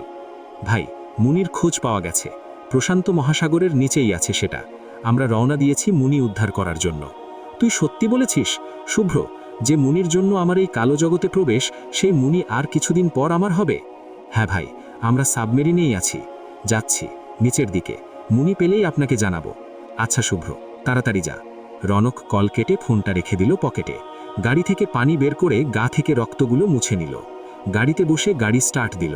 গাড়ি চলতে তার আপন গতিতে তার গন্তব্যে। জানলায় বসে আছে এক মানবী, চোখে ঘুম নেই তার। কোথায় গেল তিনি, তাও আবার এত রাতে? তখনই সে গাড়ির আওয়াজ পেল, তাকিয়ে দেখল গাড়িটি বাসার ভিতর ঢুকছে। সে তাড়াতাড়ি জানলা থেকে সরে গেল। ঘর অন্ধকার থাকায় হয়তো রৌনক ওকে দেখেনি।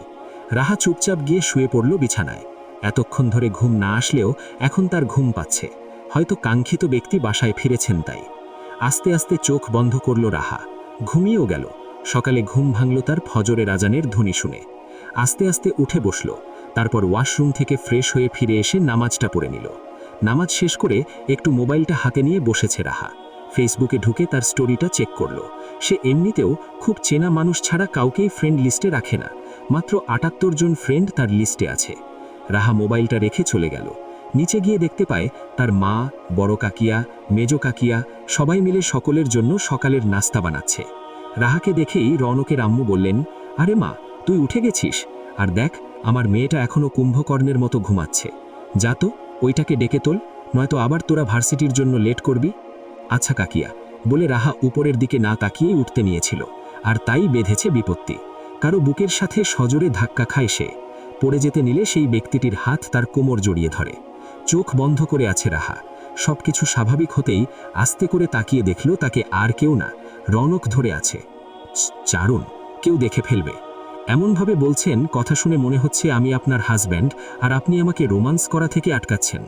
রৌনক সবার সামনে রাহাকে রাভার মতো তুই বললেও একা থাকলে আপনি করেই কথা বলে। বিষয়টা রাহার অবাক লাগলেও কিছু বলেনি। রৌনকের কথা শুনে রাহার চোখ বড় বড় হয়ে যায়। ততক্ষণে রৌনক রাহাকে রেখে নিচে চলে এসেছে। রাহাও আর দাঁড়ালো না, উপরে চলে গেল রাফার রুমের দিকে। রাহা দরজা ধাক্কাচ্ছে আর এই মেয়ের উঠার নামই নেই। প্রায় 10 বছর ডেকে এই মেয়ের ঘুম ভাঙালো রাহা। তাড়াতাড়ি ফ্রেশ হয়ে নিচে চল, তাড়াতাড়ি, নয়তো লেট হয়ে যাবে। ওকে, তুই যা, আমি আসছি। রাহা চলে গেল নিজেও তৈরি হতে, নয়তো তারও পরে দেরি হয়ে যাবে। আজকে মাত্র একটা ক্লাস আছে তাদের। ভার্সিটি থেকে ফিরেই সকলকে নিয়ে শপিং করতে যাবে রৌনক। সবাইকে তৈরি থাকতে বলেছে। বাসা থেকে বের হয়ে গেল সে। রাফা, রাহা ও রওশন রৌনকের গাড়িতে। গাড়ি চলছে তার গতিতে। গাড়িটি এসে থামল একেবারে ভার্সিটির ভিতরের পার্কিং এরিয়াতে। ক্লাস শেষ করে বই গুছিয়ে রাহা ও রাফা চলল বাহিরের দিকে। তখনই তারা শুনতে পেল অনেকেই আলোচনা করছে নিহালকে কাল রাত থেকে খুঁজে পাওয়া যাচ্ছে না। এটাকে তারা এত পাত্তা দিল না। বাহিরে এসে দেখল রৌনক গাড়ি নিয়ে দাঁড়িয়ে আছে। তারা দুইজন আর দেরি না করে উঠে বসল গাড়িতে। গাড়ি এসে থামল বাসার সামনে। ওদের নামিয়ে দিয়ে রৌনক বলল, 20 মিনিট টাইম দিলাম, সকলকে নিয়ে চলে আয়। রাফা বলল, আচ্ছা ভাইয়া। চলে গেল তারা ভিতরে। তখনই শুভ্র রৌনককে একটা ছবি পাঠালো। সেটা দেখে রৌনকের ঠোঁটে বিস্ময় জয়ের হাসি ফুটল। এটা আর কিছু নয়, তার নীলমণি, যার জন্য এই কালো জগতে আসা, এত বছর কষ্ট করা, তার ফল এখন রৌনক পেয়েছে। রৌনক ছবিটা দেখার সাথে সাথেই শুভ্র তাকে কল দিল। কলটা রিসিভ করতেই শুভ্র বলল, ভাই পেয়ে গেছি, আপনার এত বছরের কষ্ট সফল হয়েছে ভাই। আমরা আবারও রওনা দিয়েছি, বাংলাদেশের সমুদ্র বন্দরে পৌঁছাতে পৌঁছাতে কাল সকাল হয়ে যাবে। আপনি কাল 11টার দিকে বন্দরে থাকবেন। এটা আমি এখনো কাউকে ছুঁতে দেইনি, সবার প্রথম আপনি স্পর্শ করবেন বলে। তোর কাজে আমি অনেক খুশি শুভ্র, আমি অপেক্ষায় থাকব বলেই কলটা কেটে দিল রনক। ততক্ষণে রাফারা সবাই নিচে চলে এসেছে, বাড়ির সবাই বাড়ির গাড়িতে, আর রাফা, রাহা, রওশন রনকের গাড়িতে উঠে বসে। শপিং মলের সামনে এসে থামল গাড়িটি। সবাইকে নামিয়ে গাড়ি পার্কিং করতে চলে গেল রৌনক। তার জন্য সকলে অপেক্ষা করছিল। রৌনক এসে তার আম্মুর হাতে তার ব্ল্যাক কার্ডটা ধরিয়ে দিতে দিতে বলল, তোমাদের যা ইচ্ছা কিনো, দাম নিয়ে চিন্তা করতে হবে না, এতে যথেষ্ট পরিমাণে টাকা আছে। তার আম্মু তাকে সম্মতি জানিয়ে বলল, আচ্ছা বাবা, এই সবাই চলো আমার সাথে। তখনই রৌনক বলল, রাফা, সবাই আমার সাথে যাবে, তুমি কাকিয়াদের নিয়ে যাও। কিন্তু বাবা, তোর কার্ড যে আমার কাছে। আর একটা আছে আমার কাছে, তোমরা যাও। আচ্ছা বলে চলে গেল তারা।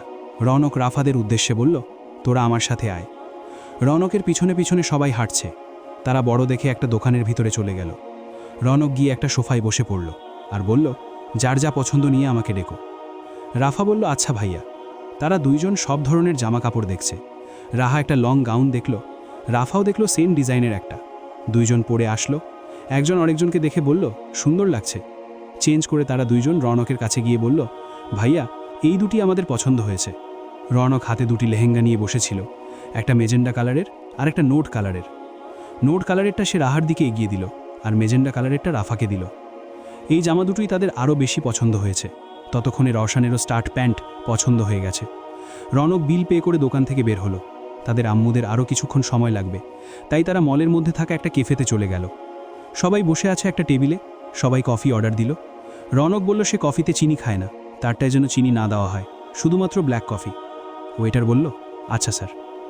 শপিং শেষ করে সকলকে এক গাড়িতে উঠিয়ে দিয়ে রৌনক একটা কাজের বাহানা দিয়ে চলে গেল বন্দরের উদ্দেশ্যে। কিছুক্ষণের মধ্যেই শুভ্ররা এসে পৌঁছাবে। রৌনক দাঁড়িয়ে আছে তার গাড়ির সাথে হেলান দিয়ে বন্দরে। শুভ্র এসেই তাকে জড়িয়ে ধরে জিজ্ঞেস করল, কেমন আছে? তখন রাত্রিও এসে দাঁড়ালো শুভ্রর পাশে। সেও জিজ্ঞেস করল, ভাই কেমন আছেন? রৌনক দুইজনকেই উত্তর দিল, সে ভালো আছে।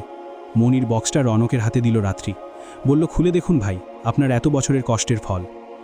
রৌনক মনিটা হাতে নিয়ে তাকিয়ে আছে। অপূর্ব সুন্দর দেখতে এই মনিটা, সমুদ্রের পানির মতো নীল রং তার। রৌনক ভাবছে এই মনির নেকলেসে তার মায়াবতীকে কেমন লাগবে, নিশ্চিত অপূর্ব সুন্দর। রৌনক শুভ এবং রাত্রিকে তাদের বাড়িতে পাঠিয়ে নিয়ে সেও চলল তার নিজের বাড়ির উদ্দেশ্যে। বলল, তোরা গিয়ে রেস্ট নে, কালকে কথা হবে। বিকেল 4:30। বাড়ির সবাই বসে গল্প করছে। কাল সকালে রাহার বোনেরা তাদের বাড়িতে ফিরবে। জামাইদের অফিস থাকার জন্য তারা গতকাল রাতেই ফিরে গিয়েছিলেন। শপিং শেষ করে বাসায় এসে সকলেই অনেক ক্লান্ত ছিল, তাই কে কি কিনেছে তা আর দেখা হয়নি। তাই তো এখন সবাই মিলে বসেছে সবার শপিং দেখতে। সবাই রাফা ও রাহাকে রৌনকের পছন্দ করে দেওয়া জামাটাই বেশি পছন্দ করল। কি সুন্দর কালার, তার উপর সিম্পল ডিজাইনের মধ্যে কিন্তু অসম্ভব সুন্দর। রাত 8টা। রৌনক কিছুক্ষণ হলো ফিরেছে, এসে ফ্রেশ হয়ে নিচে নামল। তার গায়ে এই প্রথমবার রাহা কালো সাদা বাদে অন্য রঙের শার্ট দেখল, নোট কালারের মধ্যে। নোট কালার রাহার ভীষণ পছন্দ, তার উপর রৌনকেও মাশাল্লাহ অনেক সুন্দর লাগছে। রৌনক তার আম্মুর উদ্দেশ্যে বলল, আম্মু খেতে দাও। বলেই সে চলে গেল ডাইনিং টেবিলের দিকে।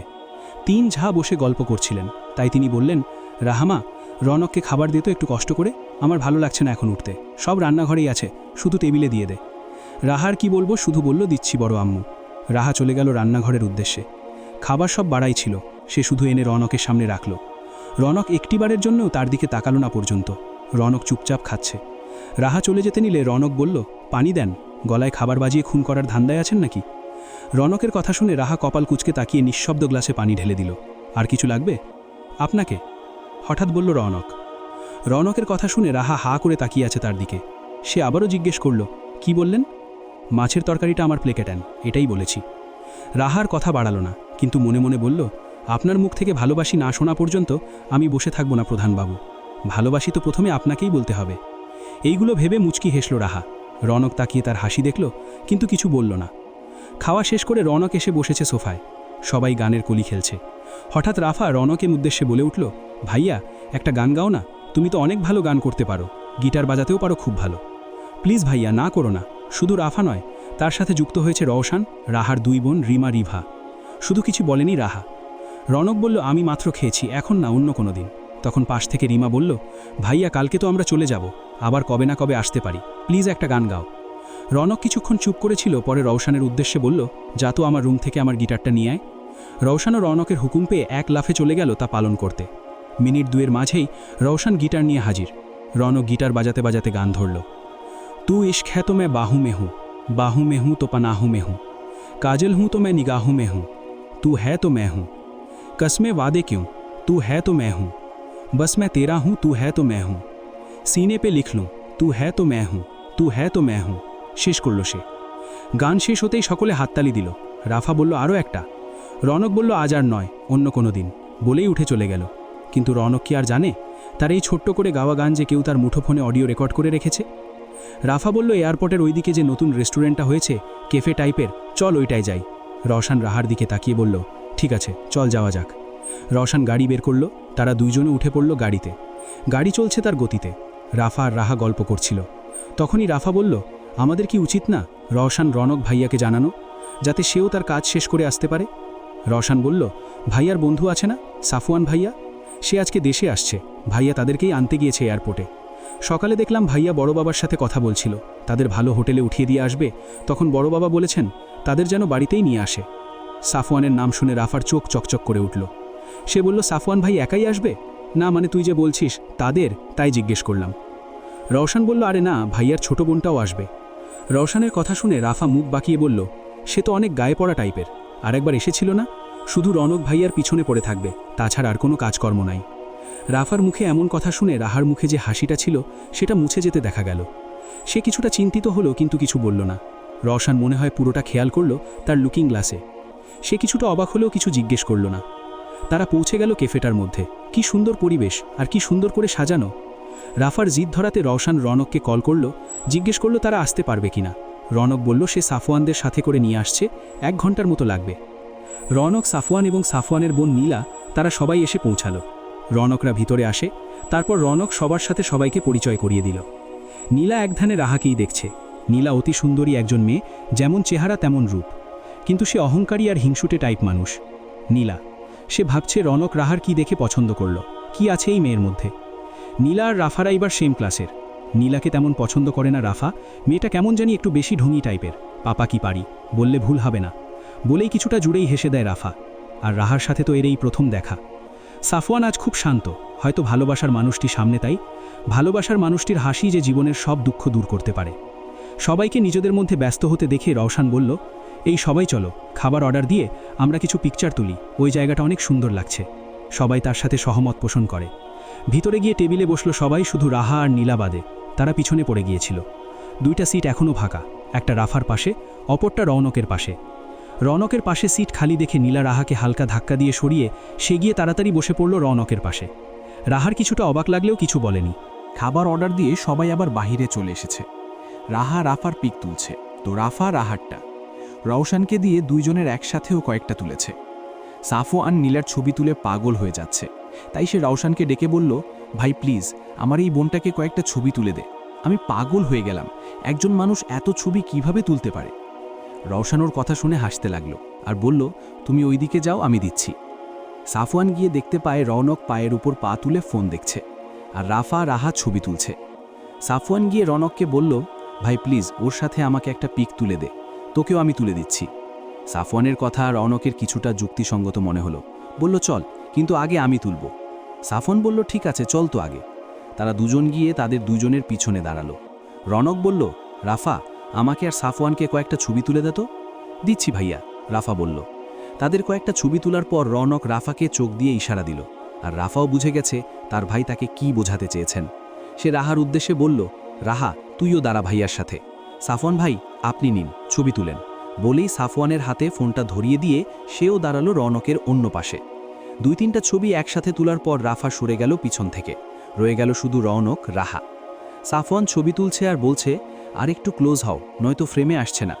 রাহা কিছুটা চেপে গেল, রৌনকও কিছুটা। এখন দুইজন একদম কাছাকাছি। রৌনক হঠাৎ করে রাহার কোমর জড়িয়ে ধরে, এর সাথে সাথে রাহা তার দিকে তাকায়। আর সাফওয়ান, সে তো তৈরি ছিল ফোনে ক্যামেরা নিয়ে, আর ক্লিক ক্লিক ক্লিক। রাহা তাড়াতাড়ি করে নিজেকে ছাড়িয়ে নেয়। সে রাফা ও সাফওয়ানের দিকে তাকিয়ে দেখে তারা দুইজন হাসছে। রাহার মুখ তুলে না তাকিয়ে তাড়াতাড়ি ভিতরের দিকে চলে গেল। সে খুব করে বুঝতে পেরেছে এইটা ওদের প্ল্যান করা। কিছুক্ষণ পর সবাই ভিতরে এসে চেয়ারে বসল। এইবার রওশন রাহার পাশে বসেছে। খাবারগুলো এক এক করে টেবিলের ওপর রাখছে ওয়েটাররা। সবাই খাবাতে মনোযোগ দেয়, কিন্তু রাহার মুখ দিয়ে একটা খাবারও নামছে না। অপরদিকে রাফারা গান্ডে পিণ্ডে খাচ্ছে। তখনই পাশ থেকে রওশন বলে উঠল, কি হয়েছে রাহা, খাচ্ছ না কেন? খাবার পছন্দ হয়নি? অন্য কিছু অর্ডার করব? না না, এইটাই ঠিক আছে, আসলে আমার কিছুটা শরীর খারাপ লাগছে, রাহা বলল। অপর পাশ থেকে নীলা ধীরে বলল, যত্ত সব ঢং। এই কথা কেউ না শুনলেও তার পাশে বসে থাকা রাফা এইটা ঠিক শুনল, কিন্তু কিছু বলল না। খাওয়া দাওয়া শেষ করে সকলে বাইরে চলে এসেছে। এখন তাদের কাছে দুটা গাড়ি আছে, একটা রৌনকের, অপরটা রওশনের বাবার। রৌনক রাফাকে চোখে ইশারা দিয়ে বলল রাহাকে যেন তার গাড়িতেই ওঠায়। রাফাও বুঝে গেল সবটা। সে রাহার উদ্দেশ্যে বলল, রাহা তুই এই গাড়িটায় উঠে পড়, আমরা ওইটার মধ্যে যাচ্ছি। রাহা বলল, কিন্তু কেন? ওইটার মধ্যে তো। বাকিটা বলার আগেই নীলা বলল, রাহা যেহেতু যেতে চাইছে না, তাহলে না হয় আমিই চলে যাই। ওর কথা শুনে রাহা বলল, না না, আমিই যাচ্ছি, তোমাকে কষ্ট করতে হবে না। মনে মনে বলল, এই শাকচুন্নিকে আমার প্রফেসরের সাথে দেব? উহু, কখনোই না। সে তাড়াতাড়ি করে ড্রাইভিং সিটের পাশে বসে পড়ল। রৌনক তখন ভিতরেই ছিল। রাহা ভিতরে চুপচাপ বসে পড়ল। রওশনদের গাড়ি আগেই ছেড়ে দিয়েছে। রৌনককে এখনও গাড়ি স্টার্ট দিতে না দেখে রাহা তার দিকে তাকালো। দেখল রৌনক ওর দিকেই তাকিয়ে আছে। এইটা দেখে এসে সাথে সাথে নিচের দিকে চোখ নামিয়ে নিল। রৌনক বলল, গাড়িতে বসলে যে সিট বেল্ট লাগাতে হয় কেউ কোনোদিন শিখায়নি? রৌনকের কথা শুনে রাহা তাড়াতাড়ি সিট বেল্ট লাগাতে শুরু করল, কিন্তু সে যতই টানছে বেল্ট আর বের হয়ে আসছে না। রাহা মনে মনে বলল, কি জ্বালায় পড়লাম ভাই, এইটার আবার কি হয়েছে? রাহাকে এইভাবে টানাটানি করতে দেখে রৌনক কিছুটা ঝুঁকে গেল তার দিকে আর বলল, খাবার খাও না নাকি? শরীরের যে হাল, তুমি বেঁচে আছো কিভাবে এই শরীর নিয়ে? ঝড় আসলে তো মনে হয় এখনই উড়ে চলে যাবে। এইটুকু বলতে বলতে রৌনক সিট বেল্টটা লাগিয়ে সরে আসলো। রৌনক এইবার গাড়ি স্টার্ট দিল। গাড়ি চলছে তার গতিতে, কিন্তু উল্টো দিকে। রাহা কিছুটা অবাক হয়ে জিজ্ঞেস করল, রওশন ভাইয়ারা তো অন্য পাশ দিয়ে গেল, তাহলে আপনি এদিকে কেন যাচ্ছেন? রাহার প্রশ্ন শুনে রৌনক ওর দিকে না তাকিয়েই বলল, আমার একটা কাজ শেষ করতে হবে, তাই যাচ্ছি। চিন্তা করার কিছু নেই, আপনাকে বিক্রি করে দিব না কোথাও, মিস কাফিয়া।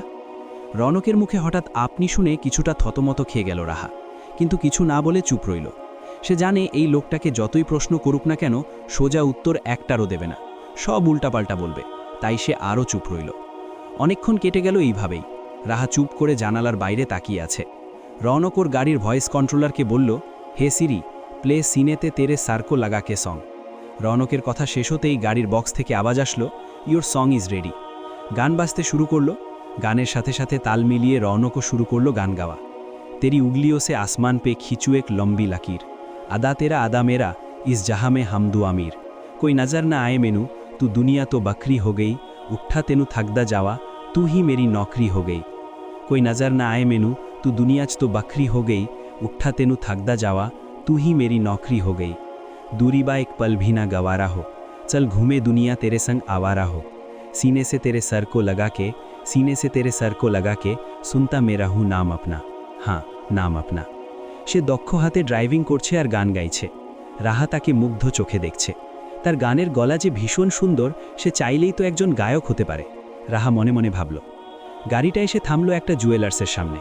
রৌনক গাড়িটা এক সাইড করে বলে, চুপচাপ গাড়িতে বসে থাকো, আমি আসছি এক্ষুনি, বলেই সে চলে যায় দোকানের ভিতরে। এইদিকে রাহার তো ওই সামনে থাকা খাবারের দোকানগুলোর দিকে নজর যাচ্ছে।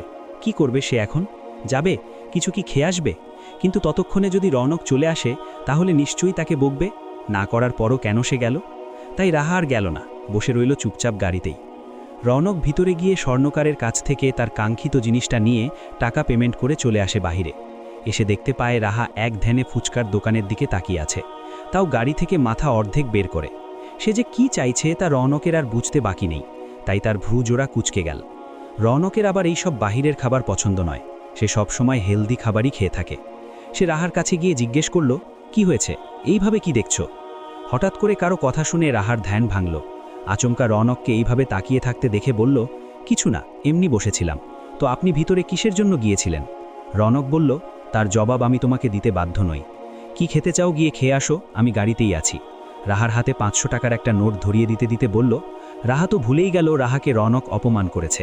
সে বলল, টাকা লাগবে না, আছে আমার কাছে, আপনি যেতে দিচ্ছেন এই তো অনেক। রৌনক মৃদু ধমক দিয়ে বলল, বেশি কথা বলো মেয়ে তুমি, নিতে বলেছি তো নাও না। রাহার কিছু বলল না, রৌনকের হাত থেকে টাকাটা নিয়ে ছুটে চলল ফুচকা, আইসক্রিম, মোমো, চিকেন রোলের দোকানগুলোর দিকে।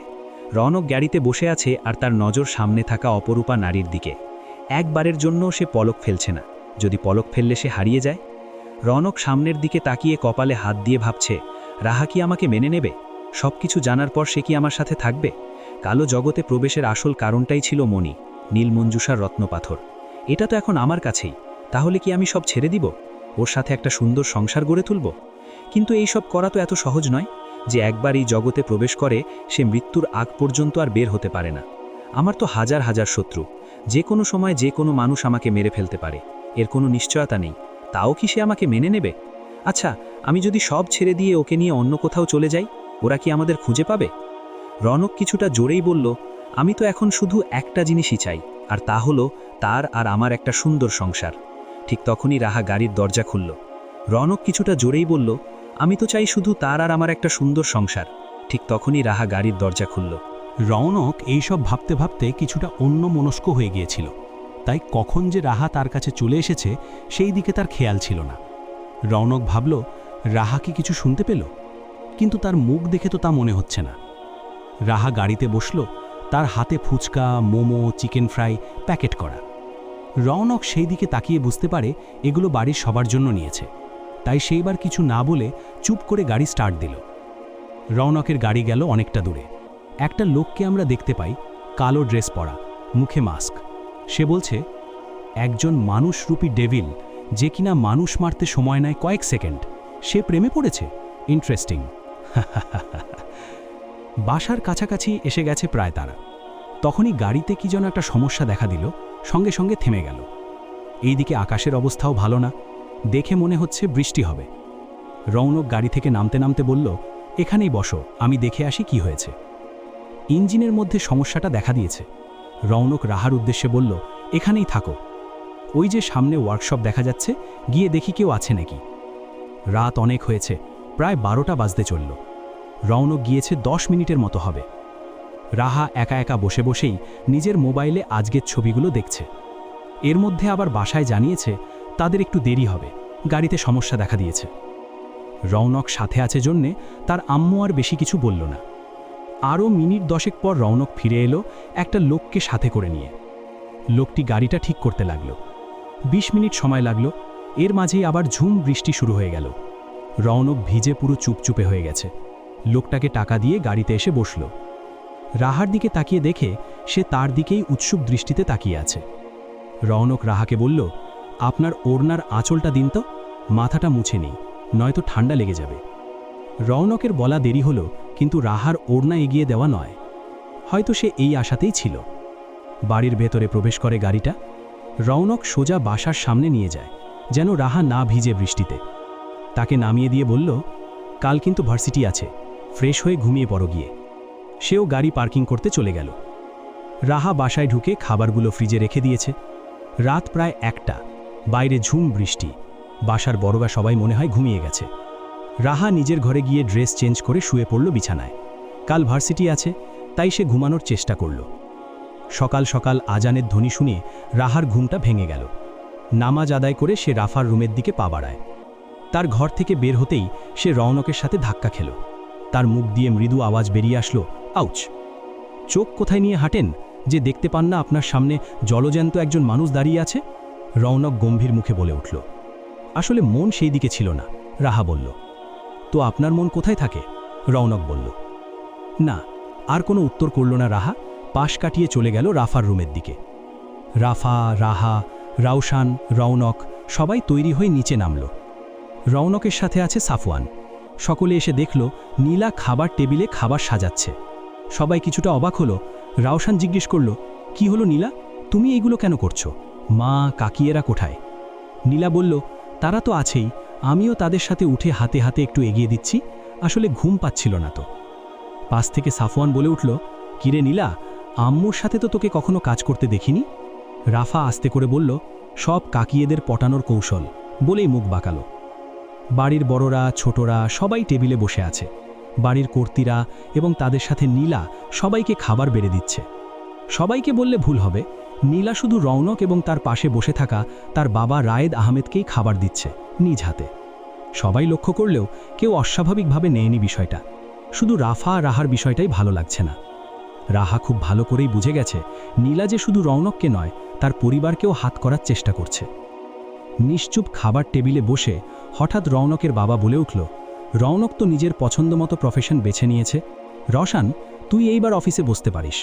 তোরা দায়িত্ব না নিলে এইসব কে দেখবে বলতা? আমরা আর বাঁচবই বা কতদিন? তখনই পাশ থেকে রওশানের বাবা রজাব আহমেদ বলল, ভাইয়া দেখলে না, কত করে বললাম সে যেন ইকোনমিক্স নিয়ে পড়ে, কিন্তু না, সেও তো উকালতিতেই ভর্তি হলো। রওশান বলল, আহ বাবা, এত চিন্তা করো না তো, সময় হলে সবাই মিলে সামলিয়ে নেব। রজব আহমেদ বলল, সাফওয়ানকে দেখ রওশান, এই বয়সেই সে তার বাবার কত সাহায্য করছে। এইসব নিয়ে আরও অনেক কথা হলো। রৌনকরা বেরিয়ে গেল ভার্সিটির উদ্দেশ্যে, সাথে সাফওয়ানও গেল। নীলা রাগে ফুঁসছে, তাকে আগে কেউ জানালো না আজ সবার ভার্সিটি আছে যে। সে মনে মনে একটা ফোন দিয়ে আটল এবং মুচকি হেসে কাকিয়েদের কাছে চলে গেল। সবাই ভার্সিটিতে এসে পৌঁছেছে। নেমে ক্লাসের দিকে পা বাড়ায় তারা তিনজন। বাকি রৌনক আর সাফওয়ান যাচ্ছে রৌনকের অফিস রুমের দিকে। রাফারা ক্লাসে এসে বসে। তারা ক্লাসে ঢুকতেই অনেক কথা শুনতে পেল। এক কথায় বলতে গেলে আজাইরা কথা, যেমন রাহা একদিন রাফাদের বাসায় গেল আর এখন নাকি তারা কাকাতো বোন। তার উপর প্রফেসর রৌনক তাদের প্রতিদিন নিয়ে আসে এবং নিয়েও যায়। রাফা রাহা সব মুখ বুজে সহ্য করল। একের পর এক ক্লাস চলছে, তারা অনেক ক্লান্ত। এর মাঝে টিফিন পিরিয়ডে তাদের সাথে আবার সাফওয়ান আর রৌনকের দেখা হয়ে যায়। তারা একসঙ্গেই খাওয়া দাওয়া করে। এখন আরেকটা ক্লাস বাকি আছে, ওইটাও আবার রৌনকের। ওর ক্লাসে তো আবার ফুল মনোযোগী হতে হবে। রৌনক ক্লান্ত শরীরে ক্লাসে প্রবেশ করল। সে এসে দেখল কারোর মুখের অবস্থাই ভালো না, সবাই অনেক জোর করেই এখানে বসে আছে, তার উপর আবার সবার শেষে ক্লাস। তাই রৌনক বলল আজকের জন্য সে সবাইকে মাফ করে দিচ্ছে, কিন্তু এমন আলেসেমি যেন আর না দেখে।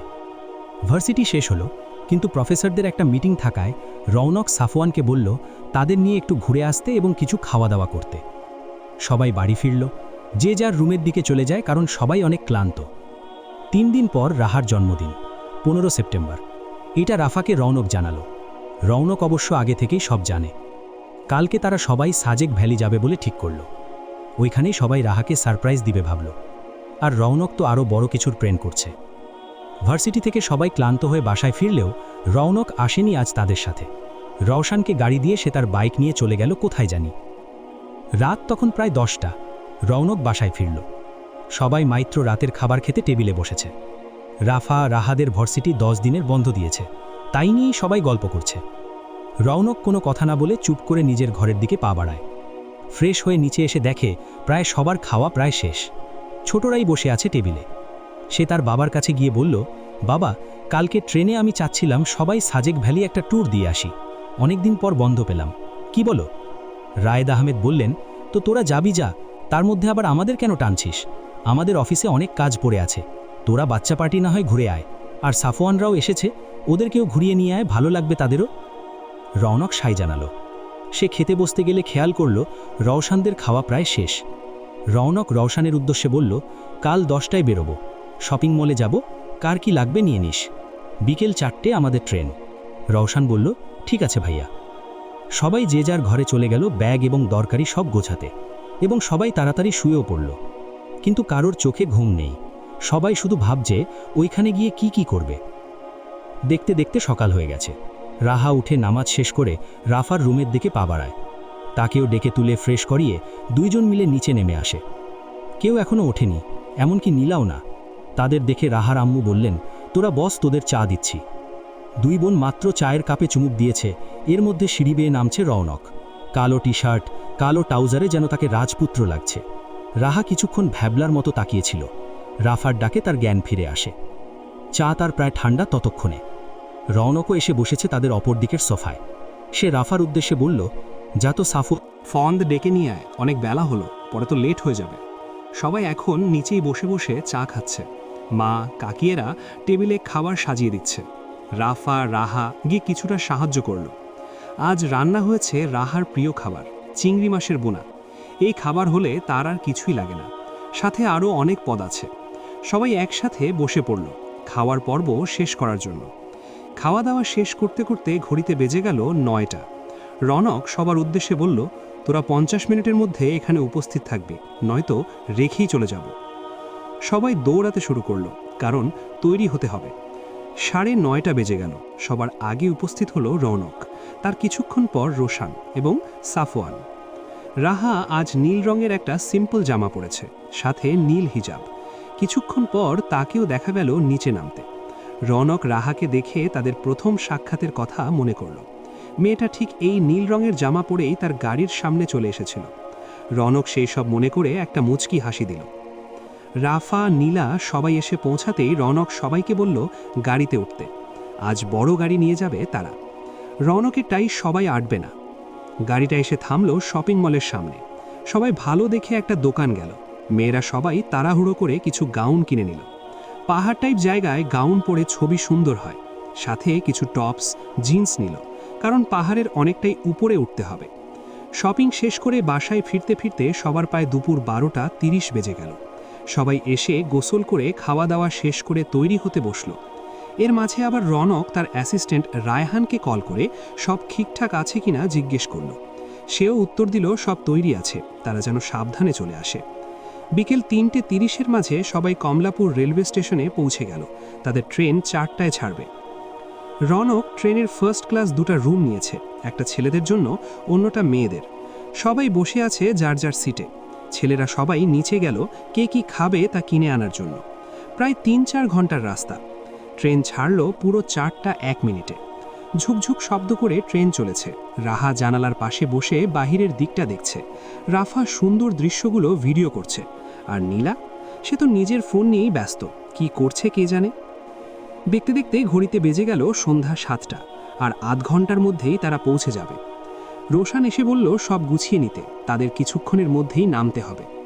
না, আধ ঘন্টাও লাগেনি, ট্রেন এসে থামল তার গন্তব্যে। সবাই একে একে নেমে পড়ল। রায়হান গাড়ি নিয়ে এখানেই তাদের জন্য অপেক্ষা করছিল। তারা আসতেই এগিয়ে গেল তাদের দিকে। রৌনককে সালাম দিয়ে সবাইকে গাড়িতে উঠতে বলল। কাল রাহার জন্মদিন, সেই দিকে তার কোনো খেয়াল নেই। সে পাহাড়ের সৌন্দর্য দেখতে ব্যস্ত। এই রাতের আধারে খুব সুন্দর লাগছে। 1 ঘন্টার মতো সময় পর গাড়ি এসে থামল তাদের জন্য বুক করা রিসর্টের সামনে। সবাই এক এক করে নেমে যার যার লাগেজ নিয়ে যার যার রুমে চলে গেল। শুধু রৌনক সবাই গেল কিছু অ্যারেঞ্জ করতে। রাত তখন প্রায় 11টা। রাফা এসে রাহার রুমে জোরে জোরে ডাকতে লাগলো। রাহা রুমে এসে ফ্রেশ হয়ে বিছানায় শুয়ে পড়ল। তাতেই তার চোখে ঘুম দেখা দিল।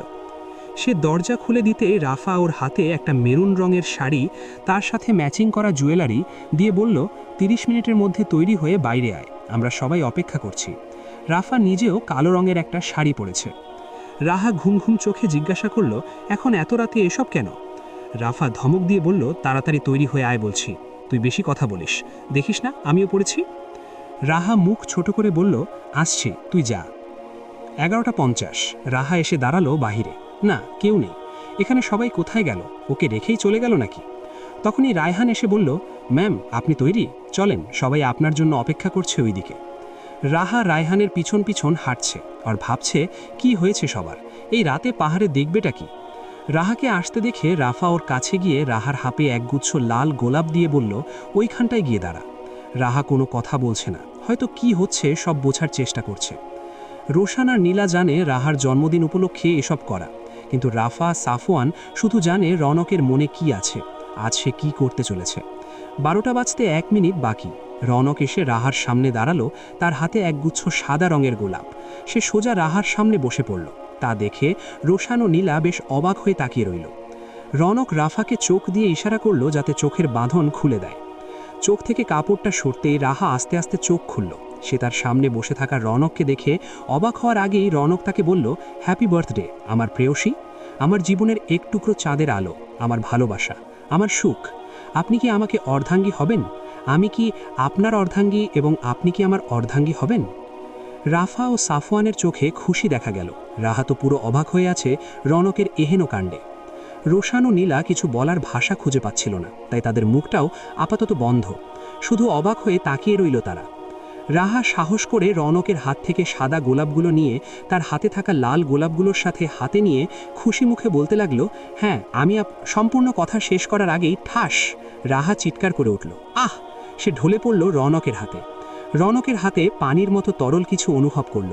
তার হাতটা সামনে এনে দেখল তাতে লাল রক্ত লেগে আছে, তার ভালোবাসার মানুষটির রক্ত। রনক চিৎকার করে উঠল। রাফা, রোশান, সাফওয়ান সবাই অবাক হয়ে তাকিয়ে রইল। রায়হান গাড়ি নিয়ে এসে পড়ল। রাহাকে কুলে নিয়ে গাড়িতে উঠে পড়ল সবাই। হাই স্পিডে গাড়ি চালালো রায়হান। 10 মিনিটের মধ্যে এসে পৌঁছেছে একটা হসপিটালের সামনে। রাহাকে তাড়াতাড়ি এমার্জেন্সি অপারেশন রুমে নিয়ে যাওয়া হলো। রনকরা সবাই অপারেশন রুমের বাইরেই বসে আছে। রনকের সাদা রঙের শার্ট সম্পূর্ণ রাহার লাল রক্ত দিয়ে রাঙা হয়ে আছে। প্রায় ঘণ্টাখানেক পর ডাক্তার বের হয়ে এলো অপারেশন রুম থেকে। রনক দৌড়ে গেল, তার কাছে গিয়ে জিজ্ঞেস করলো রাহা এখন কেমন আছে। ডাক্তার বললেন গুলিটা ওর হার্টের প্রায় খুব কাছে লেগেছে, এখন কোমাতে আছে। যদি বাইরের কোনো দেশে নিয়ে যেতে পারেন তাহলে ভালো হয়, নয়তো বাংলাদেশের চিকিৎসায় ও কোমাকোতে সারা জীবনের জন্য চলে যেতে পারে। আর এটা একটা মার্ডার কেস, আমাদের পুলিশকে জানাতে হবে। রনক মাথায় হাত দিয়ে বসে পড়ল। তার মাথা কাজ করছিল না, তাই সে শুভ্রকে কল দিল। ভার্সিটি থেকে সবাই ক্লান্ত হয়ে বাসায় ফিরলেও রনক আসেনি আজ তাদের সাথে। রোশানকে গাড়ি দিয়ে সে তার বাইক নিয়ে চলে গেল কোথায় জানি। রাত তখন প্রায় 10টা। রনক বাসায় ফিরল। সবাই মাত্রেই রাতের খাবার খেতে টেবিলে বসেছে। রাফা, রাহাদের ভার্সিটি 10 দিনের বন্ধ দিয়েছে, তাই নিয়েই সবাই গল্প করছে। রনক কোনো কথা না বলে চুপ করে নিজের ঘরের দিকে পা বাড়ায়। ফ্রেশ হয়ে নিচে এসে দেখে প্রায় সবার খাওয়া প্রায় শেষ। ছোটরাই বসে আছে টেবিলে। সে তার বাবার কাছে গিয়ে বলল, বাবা, কালকে ট্রেনে আমি চাচ্ছিলাম সবাই সাজেক ভ্যালিতে একটা ট্যুর দিয়ে আসি, অনেকদিন পর বন্ধ পেলাম, কি বলো? রাহেদ আহমেদ বললেন, তো তোরা যাবি যা, তার মধ্যে আবার আমাদের কেন টানছিস? আমাদের অফিসে অনেক কাজ পড়ে আছে। তোরা বাচ্চা পার্টি না হয়ে ঘুরে আয়, আর সাফওয়ানরাও এসেছে, ওদেরকেও ঘুরিয়ে নিয়ে আয়, ভালো লাগবে তাদেরও। রনক সায় জানালো। সে খেতে বসতে গেলে খেয়াল করল রোশানদের খাওয়া প্রায় শেষ। রনক রোশানের উদ্দেশ্যে বলল, কাল 10টায় বেরোবো, শপিং মলে যাব, কার কি লাগবে কিনে নিস, বিকেল 4টায় ট্রেন আমাদের। রোশান বলল, ঠিক আছে ভাইয়া। সবাই যে যার ঘরে চলে গেল ব্যাগ এবং দরকারি সব গোছাতে, এবং সবাই তাড়াতাড়ি শুয়েও পড়ল। কিন্তু কারো ঘুম নেই, সবাই শুধু ভাবছে ওইখানে গিয়ে কি করবে। দেখতে দেখতে সকাল হয়ে গেছে। রাহা উঠে নামাজ শেষ করে রাফার রুমের দিকে পা বাড়ায়। তাকেও ডেকে তুলে ফ্রেশ করিয়ে দুইজন মিলে নিচে নেমে আসে। কেউ এখনও ওঠেনি, এমনকি নীলাও না। তাদের দেখে রাহার আম্মু বললেন, তোরা বস, তোদের চা দিচ্ছি। দুই বোন মাত্র চায়ের কাপে চুমুক দিতেই এর মধ্যে সিঁড়ি বেয়ে নামছে রনক। কালো টি শার্ট, কালো ট্রাউজারে যেন তাকে রাজপুত্র লাগছে। রাহা কিছুক্ষণ ভেবলার মতো তাকিয়ে থাকলে রাফার ডাকে তার জ্ঞান ফেরে। চা তার প্রায় ঠান্ডা ততক্ষণে। রনকও এসে বসেছে তাদের অপর দিকের সোফায়। সে রাফার উদ্দেশ্যে বলল, যা তো সাফওয়ানদের ডেকে নিয়ে আয়, অনেক বেলা হলো, পরে তো লেট হয়ে যাবে। সবাই এখন নিচেই বসে বসে চা খাচ্ছে। মা কাকিয়ারা টেবিলে খাবার সাজিয়ে দিচ্ছে। রাফা, রাহা গিয়ে কিছুটা সাহায্য করল। আজ রান্না হয়েছে রাহার প্রিয় খাবার, চিংড়ি মাছের বোনা। এই খাবার হলে তার আর কিছুই লাগে না, সাথে আরও অনেক পদ আছে। সবাই একসাথে বসে পড়ল খাওয়ার পর্ব শেষ করার জন্য। খাওয়া দাওয়া শেষ করতে করতে ঘড়িতে বেজে গেল 9টা। রৌনক সবার উদ্দেশ্যে বলল, তোরা 50 মিনিটের মধ্যে এখানে উপস্থিত থাকবি, নয়তো রেখেই চলে যাব। সবাই দৌড়াতে শুরু করলো, কারণ তৈরি হতে হবে। 9:30 বেজে গেল। সবার আগে উপস্থিত হলো রৌনক, তার কিছুক্ষণ পর রোশান এবং সাফওয়ান। রাহা আজ নীল রঙের একটা সিম্পল জামা পরেছে, সাথে নীল হিজাব। কিছুক্ষণ পর তাকেও দেখা গেল নিচে নামতে। রৌনক রাহাকে দেখে তাদের প্রথম সাক্ষাতের কথা মনে করল। মেয়েটা ঠিক এই নীল রঙের জামা পরেই তার গাড়ির সামনে চলে এসেছিল। রৌনক সেই সব মনে করে একটা মুচকি হাসি দিল। রাফা, নীলা সবাই এসে পৌঁছাতেই রৌনক সবাইকে বলল গাড়িতে উঠতে। আজ বড় গাড়ি নিয়ে যাবে তারা। রৌনকেরটাই সবাই আটবে না। গাড়িটা এসে থামল শপিং মলের সামনে। সবাই ভালো দেখে একটা দোকান গেল। মেয়েরা সবাই তাড়াহুড়ো করে কিছু গাউন কিনে নিল। পাহাড় টাইপ জায়গায় গাউন পরে ছবি সুন্দর হয়। সাথে কিছু টপস, জিন্স নিল, কারণ পাহাড়ের অনেকটাই উপরে উঠতে হবে। শপিং শেষ করে বাসায় ফিরতে ফিরতে সবার প্রায় দুপুর 12:30 বেজে গেল। সবাই এসে গোসল করে খাওয়া দাওয়া শেষ করে তৈরি হতে বসল। এর মাঝে আবার রৌনক তার অ্যাসিস্ট্যান্ট রায়হানকে কল করে সব ঠিকঠাক আছে কিনা জিজ্ঞেস করল।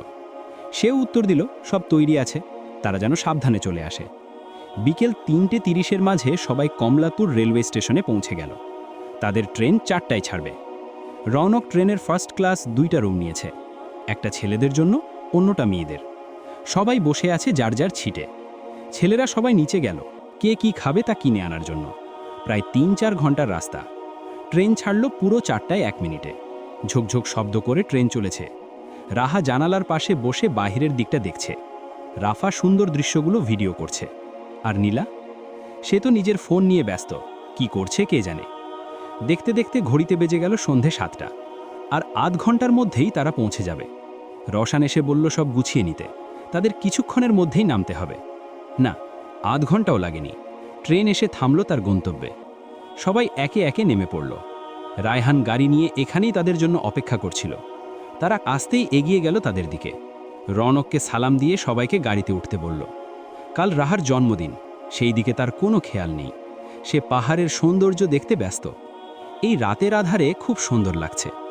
1 ঘন্টার মতো সময় পর গাড়ি এসে থামল তাদের জন্য বুক করা রিসোর্টের সামনে। সবাই এক এক করে নেমে যার যার লাগেজ নিয়ে যার যার রুমে চলে গেল।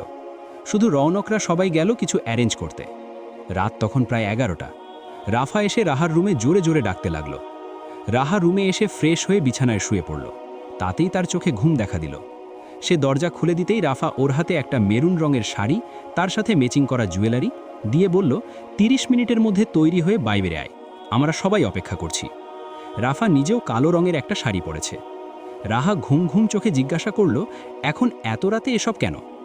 রাফা ধমক দিয়ে বলল, তাড়াতাড়ি তৈরি হয়ে আয় বলছি, তুই বেশি কথা বলিস, দেখিস না আমিও পড়েছি। রাহা মুখ ছোট করে বলল, আসছি, তুই যা। 11:50। রাহা এসে দাঁড়ালো বাহিরে। না, কেউ নেই এখানে। সবাই কোথায় গেল? ওকে রেখেই চলে গেল নাকি? তখনই রায়হান এসে বলল, ম্যাম আপনি তৈরি? চলেন, সবাই আপনার জন্য অপেক্ষা করছে ওই দিকে। রাহা রায়হানের পিছন পিছন হাঁটছে আর ভাবছে, কি হয়েছে সবার? এই রাতে পাহাড়ে দেখবেটা কি? রাহাকে আসতে দেখে রাফা ওর কাছে গিয়ে রাহার হাতে একগুচ্ছ লাল গোলাপ দিয়ে বলল, ওইখানটায় গিয়ে ধারা। রাহা কোনো কথা বলছে না, হয়তো কি হচ্ছে সব বোঝার চেষ্টা করছে।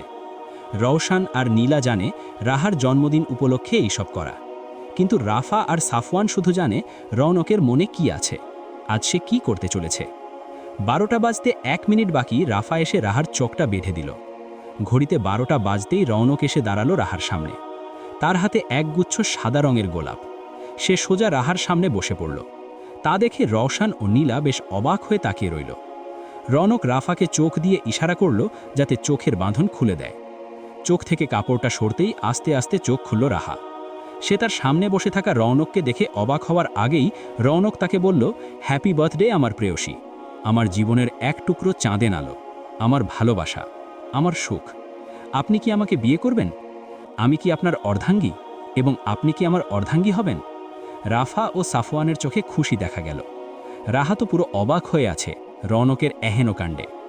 রওশান ও নীলা কিছু বলার ভাষা খুঁজে পাচ্ছিল না, তাই তাদের মুখটাও আপাতত বন্ধ, শুধু অবাক হয়ে তাকিয়ে রইল তারা। রাহা সাহস করে রৌনকের হাত থেকে সাদা গোলাপগুলো নিয়ে তার হাতে থাকা লাল গোলাপগুলোর সাথে হাতে নিয়ে খুশি মুখে বলতে লাগলো, হ্যাঁ আমি সম্পূর্ণ কথা শেষ করার আগেই ঠাস রাহা চিৎকার করে উঠল, আহ! সে ঢলে পড়ল রৌনকের হাতে। রৌনকের হাতে পানির মতো তরল কিছু অনুভব করল। তার হাতটা সামনে এনে দেখল তাতে লাল রক্ত লেগে আছে, তার ভালোবাসার মানুষটির রক্ত। রৌনক চিৎকার করে উঠল। রাফা, রওশান, সাফওয়ান সবাই অবাক হয়ে তাকিয়ে রইল। রায়হান গাড়ি নিয়ে এসে পড়েছে। রাহাকে কোলে নিয়ে গাড়িতে উঠে পড়ল সবাই। হাই স্পিডে গাড়ি চালালো রায়হান। 10 মিনিটের মধ্যে এসে পৌঁছেছে একটা হসপিটালের সামনে। রাহাকে তাড়াতাড়ি এমার্জেন্সি অপারেশন রুমে নিয়ে যাওয়া হলো। রৌনকরা সবাই অপারেশন রুমের বাইরেই বসে আছে। রৌনকের সাদা রঙের শার্ট সম্পূর্ণ রাহার লাল রক্ত দিয়ে রাঙা হয়ে আছে। প্রায় ঘণ্টাখানেক পর ডাক্তার বের হয়ে আসলো অপারেশন রুম থেকে। রৌনক দৌড়ে গেল, তার কাছে গিয়ে জিজ্ঞেস করল রাহা এখন কেমন আছে। ডাক্তার বললেন গুলিটা ওর হার্টের প্রায় খুব কাছে লেগেছে, এখন কোমাতে আছে। যদি বাইরের কোনো দেশে নিয়ে যেতে পারেন তাহলে ভালো হয়, নয়তো বাংলাদেশের চিকিৎসায় ও কোমকতে সারা জীবনের জন্য চলে যেতে পারে। আর এটা একটা মার্ডার কেস, আমাদের পুলিশকে জানাতে হবে। রৌনক মাথায় হাত দিয়ে বসে পড়ল। তার মাথা কাজ করছিল না, তাই সে শুভ্রকে কল করল। রাহাকে আজ ঢাকাতে শিফট করা হয়েছে। বাসায় জানানোর পর সবাই চলে এসেছে হসপিটাল। কান্নার রোল পড়ে গেল যেন। রৌনক দৌড়াদৌড়ি করছে রাহা এবং তার বাবা রাদিফ আহমেদের পাসপোর্ট করার জন্য। রৌনকেরটা আগে থেকেই করা আছে, পাসপোর্ট করতেও অনেক দিন সময় লাগে। রাহার অসুস্থের কারণে তারটা তাড়াতাড়ি হয়ে গেলেও তার বাবারটা দেরি হচ্ছে দেখে রৌনক কিছু টাকা দিয়ে এইটাও করিয়ে নেয়। ফিনল্যান্ড, হ্যাঁ, কাল সকাল 10টায় ওদের প্লেন। রাহার এখনও জ্ঞান ফিরেনি, কোমাতে আছে, আজ 2 দিন। তাই রৌনকের অবস্থা তো পাগল প্রায়। নিজের ভালোবাসার মানুষের এমন অবস্থা কেই বা সহ্য করতে পারে। ফিনল্যান্ডের রাজধানী হেলসিঙ্কি, আর ফিনল্যান্ডের সবচেয়ে ভালো হসপিটাল হলো হেলসিঙ্কি ইউনিভার্সিটি হসপিটাল HUS। এরই মধ্যে রাহাকে অ্যাডমিট করানো হবে। কাকিয়ারা রাহার সব প্রয়োজনীয় জিনিস গুছিয়ে দিচ্ছে। রৌনক নিজের কিছু প্রয়োজনীয় জিনিস গুছিয়ে নিল, আর রাহার আব্বু আম্মু। রাহার আম্মুর কান্নাকাটির জন্য শেষ মুহূর্তে তারও পাসপোর্ট করা হয়। রাহাকে যে হসপিটালে নিয়ে যাবে সেখানে ডাক্তার হিসেবে আছে তার মামাতো ভাই আবির হানজালা, একজন হার্ট সার্জন। সবাই আবির বলেই ডাকে তাকে। সে সেই ছোট্টবেলা থেকেই রাহাকে পছন্দ করে। ছোটবেলার কোনো এক সময়ে সে একবার রাহাকে জিজ্ঞেস করেছিল তার জীবনসঙ্গী হিসেবে কেমন মানুষ চাই। রাহা তখন না বুঝেই জবাব দিয়েছিল, আমার ডাক্তার জামাই চাই। তখন রাহার বয়স 5 এবং আবিরের 11। তখন থেকেই তার একটাই চিন্তা, তাকে ডাক্তার হতে হবে, তার যে রাহার জন্য পারফেক্ট হতে হবে। কাল রাতে যখন তার ফুপি ফোন দিয়ে রাহার এই অবস্থা জানালো, সে তখনই বাংলাদেশ ফিরে যেতে চাইছিল। কিন্তু রাহার আম্মু মনিরা বেগম তাকে বলেন তারা আজ আসছে রাহাকে নিয়ে ফিনল্যান্ডে, তার হসপিটালে। সে যেন সব ব্যবস্থা করে রাখে। পাসপোর্ট জমা দেওয়া থেকে শুরু করে সব কাজ শেষ তাদের। প্লেনে এমার্জেন্সি রুমে বুক করা হয়েছে রাহার জন্য, তার মধ্যে তার আম্মুও আছে। শুধু রাহার বাবা এবং রনক নিজেদের জন্য ফার্স্ট ক্লাস সিট নিয়েছে। 10টায় প্লেন আকাশে উড়াল দিল এবং দুপুর 2টোর দিকে এয়ারপোর্টে এসে ল্যান্ড করল। আবির তাদের জন্য নিজের গাড়ি নিয়ে অপেক্ষা করছিল। রনককে আবির চিনে না, কারণ রনকদের সাথে রাহাদের এতদিন কোনো পরিচয় ছিল না। রাহাকে অক্সিজেন মাস্ক পরে বের হতে দেখে আবির দৌড়ে গেল রাহার আম্মুর কাছে। বলতে লাগলো, ফুপি এত কিছু কিভাবে হলো? ওর এই অবস্থা কেন? কাল রাতেও তুমি আমাকে কিছু জানাওনি। রাহার আম্মু বলল, তোকে পরে সব জানাবো আবির, আগে আমার মেয়েটাকে হসপিটালে নিয়ে চল। আবির সাথে করে হসপিটালের অ্যাম্বুলেন্সও নিয়ে এসেছিল। তার মধ্যে রাহাকে উঠিয়ে বাকিরা সবাই উঠে অন্য গাড়িতে। রনককে দেখে মনেই হবে না এই ছেলেটার যে এত সাহস, মানুষ মারতে সময় নেয় না, তার আজ এই অবস্থা। নিজের ভালোবাসার মানুষের এই করুণ পরিণতি যে তার নিজের জন্যই, তা সে বেশ বুঝতে পেরেছে। তার অপকর্মের ফল হয়তো রাহা পাচ্ছে। সেই মানুষটাকে হারাতে পারবে না, সে যে বেঁচেই থাকবে না এই মানুষটাকে ছাড়া। 2 মাস কেটে গেল। 2 মাস সবার পরিশ্রমে আজ রাহা নিজের চোখ খুলল। খুলেই দেখতে পায় রনক তার বেডের পাশে মাথা ঠেকিয়ে বসে আছে। সে আস্তে ধীরে নিজের হাতটা রনকের মাথায় রেখে তার চুলগুলো এলোমেলো করে দিল। সাথে সাথে রনক চোখ খুলল। চোখ খুলেই দেখতে পায় রাহা তার দিকে তাকিয়ে আছে। তার খুশি যেন আর ধরে না, চোখ দিয়ে পানি পড়ছে, তার সেই দিকে তার খেয়াল নেই। রাহা এইবার ভালো করে খেয়াল করল তার প্রেমিক পুরুষের দিকে। চোখগুলো গাতার মধ্যে চলে গেছে, চোখের নিচে কালো দাগ জমেছে। বেশ বুঝতে পারছে হয়তো রাত জেগেছে অনেক। সবাই এসে বসে আছে রাহার পাশে। ওর আম্মু ওকে ফল খাওয়াচ্ছে। ডাক্তার এসে দেখে নিল কয়েকবার, বলল এখন অনেকটাই সুস্থ আছে সে, কিছুদিন বিশ্রাম নিলেই সব ঠিক হয়ে যাবে। রাহা তো জানতই না তাকে নিয়ে যে ফিনল্যান্ড আসা হয়েছে, এইটা তার ড্রিম কান্ট্রি। যখন শুনতে পেল যে তার স্বপ্নের দেশে এসেছে, তখন থেকেই বায়না ধরেছে সে ঘুরতে যাবে। দেশে ফিরে যাওয়ার আগে সে ঘুরে দেখবেই। কি আর করবে, তার জিদের কাছে সবাইকে হার মানতে হয়েছে। রাজি হলো ঘুরতে নিয়ে যাবে বলে। রাফা, রওশান এবং বাড়ির সবার সাথে তাদের কথা হয়েছে ভিডিও কলে। সাফওয়ানরা তাদের দেশে ফিরে গেছে, কিন্তু যাওয়ার আগে সে রাফাকে সব বলে নিজের নামে করে নিয়েছে। এখন শুধু পারিবারিকভাবে সবটা হলেই হলো। রনক শুভ্রকে সব জানিয়েছে আরও আগেই। শুভ্র ফোন দিয়ে জানালো এইটা ওই লোকটার, যার ভাইকে রাত্রি মেরে ফেলেছিল, আর তার সাথে রনকের চেনা পরিচিত কেউ একজন মিলেছিল। শুভ্র আর রাত্রি লোকটাকে ধরে এনেছে। তাদের প্রধান টার্গেট ছিল রনক, কিন্তু সে রনকের চেনা মানুষটির টার্গেট ছিল রাহা। রনককেই খুঁজে বের করতে হবে সে কে। এইটুকু বলেই কল কাটল শুভ্র। এর মাঝে কেটে গেল প্রায় 1টা বছর। ফিনল্যান্ডে ঘুরে ফিরে রাহা প্রচুর শপিং করেছে বাসার সবার জন্য। তার 2 দিন পর রাহারা দেশে ফিরে এসেছে। তাদের সাথে ফিরেছে আবির, রাহার খালাতো ভাই নিজেও। সে মন স্থির করে নিয়েছে এইবার আর রাহাকে একলা ছাড়া যাবে না। বাড়ির সবাইকে জানিয়ে সে বিয়ে করে নিয়ে যাবে তার সাথে। রনক জেনে গেছে যারা রাহার ওপর হামলা করেছিল তাদের মধ্যে একজন হলো নীলা, সাফওয়ানের বোন, এবং তার সাথে ছিল জিনশাদ, যার ভাইকে রাত্রি ভুলবশত খুন করেছিল। আসলে কারণ হচ্ছে রনকের থেকে সেই নীল রঙের পাথরটা কেড়ে নেওয়া। সে জানতে পেরেছিল যেই পাথরের খোঁজ রনক এত বছর ধরে করছে, তার খোঁজ রনক পেয়েছে। সেই মূল্যবান সম্পদ রনক নিজের করে নিয়েছে। সেটা সে রনকের থেকে কেড়ে নিতে চেয়েছিল বলেই এই হামলাটা করা। নীলাকে সে দেখেছিল রাহার দিকে ক্ষিপ্ত দৃষ্টিতে তাকাতে, এবং সে জানত রনক রাহার পরোয়া করে। সে তখনই বুঝতে পারে নীলাকে হাত করা সহজ হবে রনকের লোভ দেখিয়ে। সে নীলাকে বোঝায়, রনক তোমার হবে, রাহাকে আমি মেরে দিব, তুমি শুধু তাদের সব খবর আমাকে দিবে, তারা কি করছে, কোথায় যাচ্ছে সব। এতে নীলাও রাজি হয়ে গেল। সে তার ভালোবাসার মানুষটিকে নিজের করে পাওয়ার আশায় ভুল পথে পা বাড়ালো। রনক নীলার বিষয়ে সব সাফওয়ানকে বলার পর সে নিজ হাতে নীলাকে পুলিশের হাতে দিয়ে আসে। আর জিনশাদ ওর খেল রনক খতম করে দিয়েছে। রাত তখন প্রায় শেষ। তখন রনকের গাড়ি বাড়ির ভিতরে প্রবেশ করল। কেউ যেন তারই অপেক্ষায় জানালার পাশে বসে আছে সারা রাত। রনকের গাড়ি দেখতে পেয়েই সে এক দৌড়ে নিচে চলে যায়। যেই না রনক কলিং বেল দিবে তার আগেই কেউ একজন দরজা খুলে তাকে আষ্টেপিষ্টে জড়িয়ে ধরে কান্না জুড়ে দেয়। রনক এতে হতবাক বাকরুদ্ধ হয়ে স্তব্ধ হয়ে দাঁড়িয়ে আছে। যেই না সে বুঝতে পারল ঘটনা কি ঘটেছে, তার মুখ শক্ত হয়ে গেল। কে তাকে এইভাবে জড়িয়ে ধরেছে? কার এত বড় দুঃসাহস? রনক যেই না সেই মানুষটিকে সরানোর চেষ্টা করল, মানুষটি বলল, প্লিজ আমাকে সরতে বলবেন না। তার কান্না করা কণ্ঠ হলেও রনকের বুঝতে অসুবিধা হয় না এটা কে। সে সেইভাবেই দাঁড়িয়ে রইল, রাহাকে সময় দিল শান্ত হওয়ার জন্য। কিছুক্ষণ পর রাহা বলতে লাগলো, আমি আপনাকে ছাড়া বাঁচতে পারবো না প্রফেসর সাহেব, আপনি প্লিজ আমাকে আপনার করে নিন। প্রফেসর সাহেব এই দুটি শব্দ রনকের কানে বারবার বাজতে থাকে। রাহা আবার বলল, আচ্ছা যদি আমি আপনি মিলে আমরা হয়ে যাই তাহলে কি খুব অসুবিধা হবে? রনক কিছু বলল না, রাহাকে সময় দিল সব কিছু বলার। রাহা আবারও বলল, মা বাবা মিলে আমার বিয়ে ঠিক করে ফেলছে প্রফেসর সাহেব, আপনি কিছু করুন। আমি যে আপনাতে ভীষণভাবে আসক্ত, আপনাকে ছাড়া অন্য কারো সাথে নিজেকে কল্পনাও করতে পারি না। আমার দীর্ঘশ্বাসের শব্দটা যদি শুনতে পেতেন তাহলে হয়তো বুঝতে পারতেন আপনাকে ঠিক কতটা ভালোবেসে নিঃস্ব হয়ে গেছি আমি। আপনি কি আমাকে একটুও বুঝতে পারেন না, নাকি শুধু না বোঝার অভিনয় করেন? এতগুলো দিন আপনি আমার সাথে একটা কথা পর্যন্ত বলেননি। আমার দিকে তাকানো তো দূরে থাক। রনক এবার মুখ খুলল। সে শুধু বলল, ঘরে গিয়ে ঘুমিয়ে পড়ো, অনেক রাত হয়েছে। রৌনকের মুখ থেকে বের হওয়া এই শব্দগুলো হয়তো রাহার পছন্দ হলো না। সে তো অন্য কিছু শোনার আশায় ছিল। তাহলে কি রৌনক তাকে কোনোদিন ভালোই বাসেনি? তার অন্য কারো সাথে বিয়ে হয়ে যাবে এটা শুনেও তার বুকে কাঁপছে না?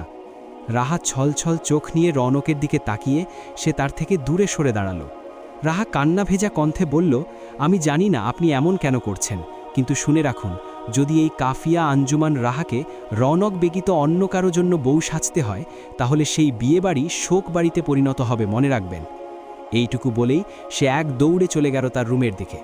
হয়তো পিছনে ফিরে তাকালে দেখতে পেত এক প্রেমিক পুরুষ তার এই মৃত্যুর কথায় কতটা আঘাত পেয়েছে। রৌনক রাহা কেউ জানল না তাদের এই সব কথা কেউ আড়ালে দাঁড়িয়ে শুনেছিল। রৌনক আজ প্রায় 4 দিন পর বাড়ি ফিরল। সে তার জীবনের সব কালো কাজগুলো ছেড়ে দিল, শুধু তার ভালোবাসায় যেন আর কোনো আঁচড় না পড়ে সেই কারণে। এখন এই সব শুভ্র চালাবে তাকে। নিজ হাতে তার রাজত্ব দিয়ে দিয়েছে রৌনক। তার এসব কিছুই চায় না, তার তো শুধু রাহাকে চাই। সে এখন শুধুমাত্র একজন প্রফেসর রৌনক আহমেদ, আর কোনো পরিচয় তার নেই। মাফিয়া আর একে সে নিজ হাতে খুন করেছে। রাহার মুখে প্রথমে প্রফেসর সাহেব শুনে রৌনক কিছুটা থমকে গিয়েছিল। তার এই ডাকে ছিল মাদকতা, যা তাকে প্রতিনিয়ত টানে নিজের দিকে। রাহা বিয়ের বিষয়টি রৌনক রাফার কাছ থেকে শুনেছিল। আবির তার বাবা মায়ের পায়ে নাকি পড়েছে শুধু রাহাকে তার করে দেওয়ার জন্য। রৌনক কি নিজের জিনিস এত সহজেই ছেড়ে দিবে? এতই সোজা? সে সব খারাপ কাজ ছেড়ে দিয়েছে রাহার জন্য। এখন কি রাহাকেও ছেড়ে দিবে? না, কোনো দিনও না। রৌনক তো তার মুখ থেকে সেটা কেড়ে নিবে। তাই তো আজ রাহাকে জড়িয়ে ধরতে চেয়েও বলতে চেয়েও পারল না, শুধু আপনি নন মিস কাফিয়া, এই ছন্নছাড়া পুরুষটাও যে আপনাকে ভীষণ করে চায়। কাফিয়া, আপনি যে শরৎকালের আকাশে এক টুকরো শুভ্র নির্মল মেঘের মতো সুন্দর, আপনাকে কি ফিরিয়ে দেওয়া যায়? না, যায় না। রৌনক তার ঘরের দিকে পা বাড়ালো আর মুখে বিড়বিড়ালো, আপনি তো শুধু আমার, আপনাকে আমি কি করে অন্য কারো সাথে দেখব? রাদিফ আহমেদ রাহার বাবা, উনি ঘরে বসে গিয়ে হাঁপাতে লাগলেন। তিনি পানি খেতে উঠে দেখলেন ঘরে পানি নেই, তাই তো রান্নাঘরের দিকে যাচ্ছিলেন। তিনি সব শুনেছেন। রাহা এসব কি বলছিল? ও রৌনককে না পেলে বাঁচবে না মানে? আমি আরও আগেই এইটা বুঝতে পেরেছিলাম, ফিনল্যান্ডে থাকাকালীন থেকেই। তিনি রাহার মুখে শুনেছে শুধু রৌনকের নাম। রাদিফ আহমেদ তেমনভাবে তখন তা ভেবে দেখেননি, কিন্তু এখন বুঝতে পারছেন তিনি যা ভেবেছিলেন তাই সত্যি। কিন্তু রৌনকের মুখে তো আমি এমন কিছু দেখিনি। সেও কি রাহাকে পছন্দ করে, নাকি রাহার এটা একতরফা ভালোবাসা? যদি এটা রাহার একতরফা ভালোবাসা হয়ে থাকে তাহলে তার ছোট পরি মেয়েটা কোথাও সুখী হতে পারবে না। সারা রাত তার আর ঘুম হলো না। সকালে মনিরা বেগম উঠে দেখতে পান রাদিফ আহমেদ উদাস মনে বসে আছেন। তিনি জিজ্ঞেস করলেন, কি হয়েছে? রাদিফ আহমেদ তার দিকে মলিন মুখে তাকিয়ে বললেন, মনি, তোমাকে একটা কথা বলি, রাগ করবে না, বলো। মনিরা বেগমের কপাল কুঁচকে গেল। উনি আবার সাত সকালে কি বলবেন? মনিরা বেগম কপালের ভাঁজ শিথিল করে শান্ত কণ্ঠে জানতে চাইলেন কি হয়েছে। রাদিফ আহমেদ বললেন, মনি, আমার মনে হয় কি রাহা রৌনককে পছন্দ করে। ওনার এই কথা শুনে মনিরা বেগম হঠাৎ হাহা করে হেসে উঠে বলল, তুমিও না, কি যে বলো না, আজ বাদে কাল মেয়েটার বিয়ে পাকা করে রিং পরাতে আসবে আবিররা, আর তুমি এখন এসব মজা করছো? আমি মজা করছি না মনি।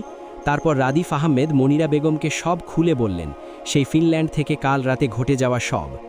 সেই সব শুনে মনিরা বেগমের মুখে রাগের বদলে চিন্তার চাপ দেখা দিল। মেয়েটা যে তার খুব ভালো, যদি সে একতরফা ভালোবাসে থাকে তাহলে যে তাকে সারা জীবনের কষ্ট পেতে হবে। যদি রৌনক রাজি থাকে তাহলে তিনি ভেবে দেখবেন সব। দুইজন ফ্রেশ হয়ে নিচে নেমে খাওয়া দাওয়া শেষ করল সবার সাথেই। শুধু রাহা ছিল না, তাকে ডাকতে পাঠানো হয়েছিল, কিন্তু সে বলেছে পরে খাবে, এখন তার শরীরটা ভালো লাগছে না, তাই তাকে আর কেউ ডাকল না। খাওয়া শেষ করে রায়েদ আহমেদ খবরের কাগজটা হাতে নিয়ে একাই বাগানে গিয়ে বসল। আজ সকালের বন্ধ, বাসাতেই আছেন সবাই। তখনই সেখানে উপস্থিত হলেন রাদিফ আহমেদ। তাকে দেখে রায়েদ আহমেদ বললেন, কি বলবি ছোটন? রাদিফ আহমেদ কি বলবেন বুঝতে পারছেন না, হয়তো কথা খুঁজে পাচ্ছেন না। রাদিফ আহমেদ বসলেন ভাইয়ের সামনে, হঠাৎ করেই বললেন, ভাই। তাকালেন রায়েদ আহমেদ।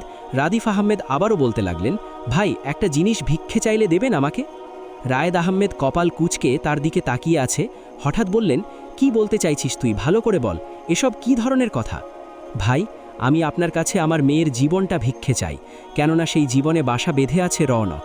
ভাই, আমি আপনার ভাই হয়ে না, আমি একজন মেয়ের বাবা হয়ে বলছি, আমার রাহার সাথে রৌনকের বিয়ে দেবেন? আমার মেয়েটা যে তাকে নিজের মন দিয়ে বসে আছে, এসব বলেই তিনি কেঁদে দিলেন। একজন অসহায় বাবা তিনি কি পারবে রাহার ভালোবাসার মানুষটিকে রাহাকে দিতে?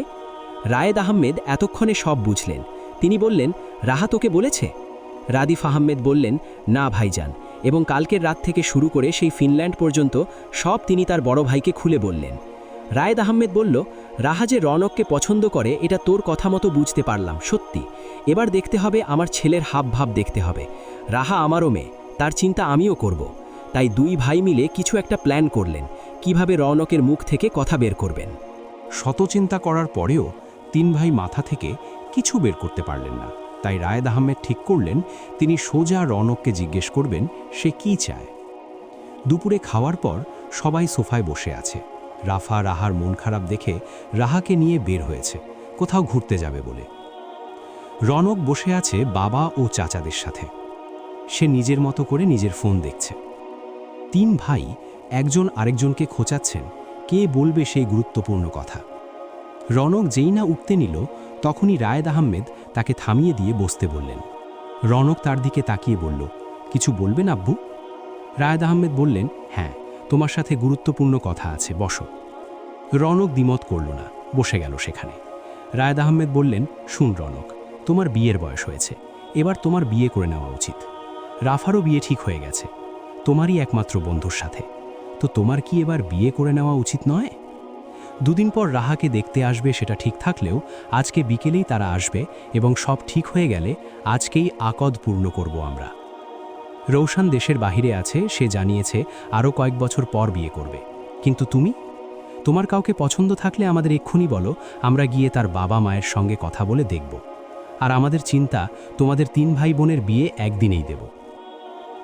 বাড়ির দুই মেয়ে বাড়ি থেকে চলে গেল, সাথে তোমার নাম করে আরও একজন বাড়িতে আসলো। রৌনক তখনও চুপ, তার মুখের শক্ত ভাব দেখে বুঝলেন তাদের প্লেন কাজে দিয়েছে মনে হয়। রৌনকের মুখ তখনও শক্ত এবং কিছু বলছে না দেখে রায়েদ আহমেদ আবারও বললেন, কি ব্যাপার, তুমি কিছু বলছো না কেন? রৌনক এইবার মুখ খুলল এবং বলল, রাফাকে যেখানে ইচ্ছে বিয়ে দিয়ে দাও, কিন্তু রাহা এই বাড়িতেই থাকবে। ওর কথার ধরনে সবাই বুঝে গেল রৌনক রাহাকে পছন্দ করে, কিন্তু মুখে বলছে না। তাই রায়েদ আহমেদ বললেন, তো তুমি কি চাচ্ছ, রাহাকে রওশানের সাথে বিয়ে দিয়ে এই বাড়ির বউ বানাতো? রৌনক কপাল কুঁচকে অবাক হয়ে বলল, তা কখন বললাম? রায়েদ আহমেদ ফের বললেন, তো তুমি কি চাচ্ছ? রৌনকের মুখে সুন্দর জবাব, আমি তোমাকে রাহার সন্তানের দাদা বানাতে চাই আব্বু। তোমাদের দ্বিমত না থাকলে আমি ওর সন্তানের বাবা হতে চাই। রৌনকের মুখে এই লাগাম ছাড়া কথা শুনে বসার ঘরে উপস্থিত সবার কান যেন ঝনসে গেল। কি বলে কি এই ছেলে, তাও আবার বাপ চাচাদের সামনে দাঁড়িয়ে? লজ্জা কি পানির সাথে গিলে ফেলল নাকি? আর কেউ কোনো কথা বলল না, তাই রৌনক সিঁড়ি বেয়ে উপরে উঠে গেল। রাফা ও রাহাকে এসব কিছু জানাতে মানা করে দিয়েছে রৌনক, বিয়ের পর জানবে সে সব কিছু, তাই তার দ্বিমতে কেউ তাদের কিছু জানায়নি। এর মধ্যে সাফওয়ানরাও তাদের পরিবার সহ দেশে ফিরে এসেছে। তাদের বিয়ের তারিখ ঠিক করা হয়েছে 15 সেপ্টেম্বর। আজ আবির দেন আসার কথা ছিল, কিন্তু রাহার বাবা মা আবিরের মাকে ফোন দিয়ে না করেছেন এবং বলেছেন রাহাকে দূরে কোথাও বিয়ে দেবেন না, নিজের বাড়িতে যখন ভালো ছেলে আছে। এই কথা শুনে আবির তখনই ছুটে আসে প্রধান মঞ্জিলে, রাহার বাবার পায়ে পড়ে যায় ছেলেটা।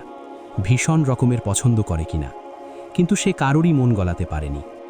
আমাদের সমাজে এমন আবির আর নীলার মতো মানুষ অনেক দেখা যায়। এমন মানুষদের জীবনে সব থেকেও কিছুই থাকে না।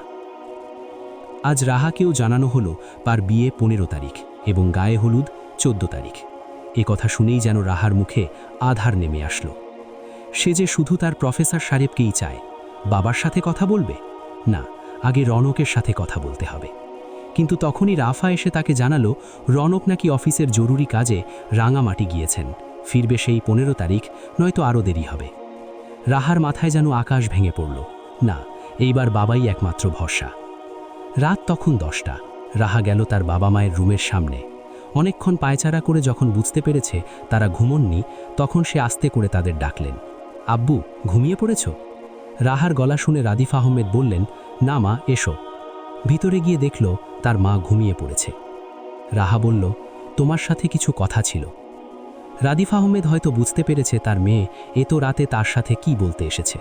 তাও তিনি চুপ থেকে বললেন, বলো, কি বলবে, আমি শুনছি। রাহা কিছুক্ষণ চুপ করে থেকে বলল, আব্বু, আমি যে রনক ভাইকে অনেক ভালোবাসি, তাকে ছাড়া আমি বাঁচব না। রাদিফ আহমেদ বললেন, তোমার আরও আগে বলা উচিত ছিল রাহা, এখন এইটা আর সম্ভব নয়। তোমার বিয়ে ঠিক হয়ে গেছে, এখন এইটা মান সম্মানের ব্যাপার। আর রনক যদি তোমাকে পছন্দই করত, তাহলে সে তোমার বিয়ের কথা শুনে আমাদের কিছু বলতো। হয়তো সে তোমাকে পছন্দই করে না, এইটা তোমার একতরফা নির্বাচন। তারপর তিনি হাত জোর করেই বললেন, বিয়েটা করে নেও রাহা। রনক তোমাকে ভালোবাসে না, ভাসলে আমাদের জানতো, তাই না? রাহার কেন জানি বাবার কথাই ঠিক মনে হলো। ঠিকই তো, তিনি যদি তাকে পছন্দই করত, তাহলে বাসায় জানাননি কেন? রাহা ক্লান্ত হেসে জবাব দিল, তুমি যা বলবে আব্বু, হয়তো আমি ভুল। মেয়ের মুখ দেখে রাদিফ আহমেদের খারাপ লাগলেও তিনি কিছু বলতে পারলেন না। আজ 14ই সেপ্টেম্বর। রাহা ও রাফার গায়ে হলুদ। দুইজনের হলুদ রঙের জামদানি শাড়ি ব্লাউজ পরে বসে আছে সবার মাঝে। রাফার মুখে হাসি দেখা গেলেও রাহার মুখে তা নেই। সবাই যখন তার গায়ে হলুদ লাগাচ্ছিল, তার মনে হচ্ছিল মুরগিকে গরম তেলে ঢেলে দেওয়ার জন্য যেভাবে হলুদ মরিচ মাখছে, তাকেও তাই করা হচ্ছে। 15ই সেপ্টেম্বর। আজ 7 দিন যাবৎ প্রিয় মানুষের মুখ দেখতে পায়নি সে। রাফাকে পার্লারের মেয়েরা সাজাচ্ছে, আর রাহাকে অন্য একজন শাড়ি পরাচ্ছে। রাফা তাকালো রাহার দিকে। মেয়েটা কেমন জানি বদলে গেল। হাসে না, কাঁদে না। মানুষ বলে না, অল্প সুখে কাতর, বেশি শোকে পাথর। রাহার জন্যই যেন কথাটা। দুইজনকে লাল টুকটুকে বেনারসি পরিয়ে সাজ কমপ্লিট করলো পার্লারের মেয়েরা। তারা চলে গেল কিছুক্ষণ আগে। বরযাত্রীরা চলে এসেছে, সবাই ছুটল সেই দিকে। রাহার এই কথা শুনে রাহার বুকটা যেন ছ্যাত করে উঠল। তাদের নিয়ে বসানো হলো নিচে, মাঝে বড় পর্দা টানা। আগে রাফা ও সাফওয়ানের বিয়ে সম্পন্ন হলো, এবার পালা রাহার। বিয়ে পড়ানো শুরু হলো। কাজী এক এক করে জামাইয়ের পরিচয় দিয়ে তাকে জিজ্ঞেস করল, সে রাজি থাকলে যেন বলে কবুল। রাহা তখনও অন্যমনস্ক। এই বুঝি রনক এসে বলল, এই বিয়ে হবে না রাহা, শুধু তার। কিন্তু না, কিছু হলো না। তখন কাজী তাড়াতাড়ি আবারও বলতে লাগলেন। কবুল বলতে আশেপাশের সবাই তাকে ঠেলছে। তখন সেখানে উপস্থিত হলেন তার বাবা। এসে মেয়ের পাশে বসে হাত ধরে চোখ দিয়ে ইশারা করলেন যেন সে কবুল বলে দেয়। নিজের বাবার এমন অচেনা রূপ সে সহ্য করতে পারছে না, তাই 3 কবুল বলার সাথে সাথেই জ্ঞান শূন্য হয়ে বাবার কোলে পড়ে গেল। সবাই হইচই বাঁধিয়ে ফেলেছেন, মেয়েটার হলোটা কি? তখন রায়েদ আহমেদ এবং রজব আহমেদ রনকের উদ্দেশ্যে বলল, তাকে ঘরে নিয়ে যাও, এইসব তোমার জন্যই হয়েছে। রনকও আর কথা বাড়াল না। রাহাকে কুলে নিয়ে চলল ওপরের তার নিজের ঘরের দিকে। প্রায় ঘণ্টাখানেক পর রাহার জ্ঞান ফিরে এলো। সে নিজেকে রৌনকের ঘরে আবিষ্কার করল। সে দেখল রৌনক তার পাশে চেয়ারে বসে বিছানায় মাথা দিয়ে শুয়ে আছে। তারপর তার চোখ যায় দেওয়াল ঘড়ির দিকে। দেখল রাত 1টা বাজছে। তাদের বিয়ে পড়ানো হয়েছিল 11:30 নাগাদ। সব মনে পড়তেই রাহা ডুকরে কেঁদে ওঠে। সে রৌনককে হারিয়ে ফেলল, সে তো এখন অন্য কারো। তার কান্নার আওয়াজে রৌনক চোখ তুলে চাইল। রাহাকে এইভাবে মরা কান্না করতে দেখে তার কপাল কুঁচকে গেল। গম্ভীর কণ্ঠে জিজ্ঞেস করল, কি হয়েছে, কাঁদছেন কেন?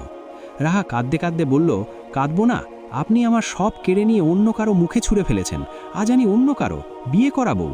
এসব বলেই হেঁচকি তুলে সে কাঁদছে। রৌনক এইবার বুঝতে পেরেছে এত কান্নার কারণ। সে নিচের দিকে তাকিয়ে মুচকি হাসল। তারপর আবার মুখ গম্ভীর করে রাহাকে একটা কড়া ধমক দিয়ে বলল, এই মেয়ে, চুপ করো, একদম কাঁদবে না, চুপ, একদম চুপ। রৌনকের ধমক খেয়ে রাহার কান্না থামলেও হেঁচকি কমল না। রৌনক এইবার মুখ খুলল, মনে আছে যেদিন আপনি ভুলবশত আমার গাড়ির সামনে চলে এসেছিলেন? আসলে ওই দিন আপনি আমার গাড়ির সামনে না, আমি ইচ্ছে করেই আপনার সামনে গিয়েছিলাম।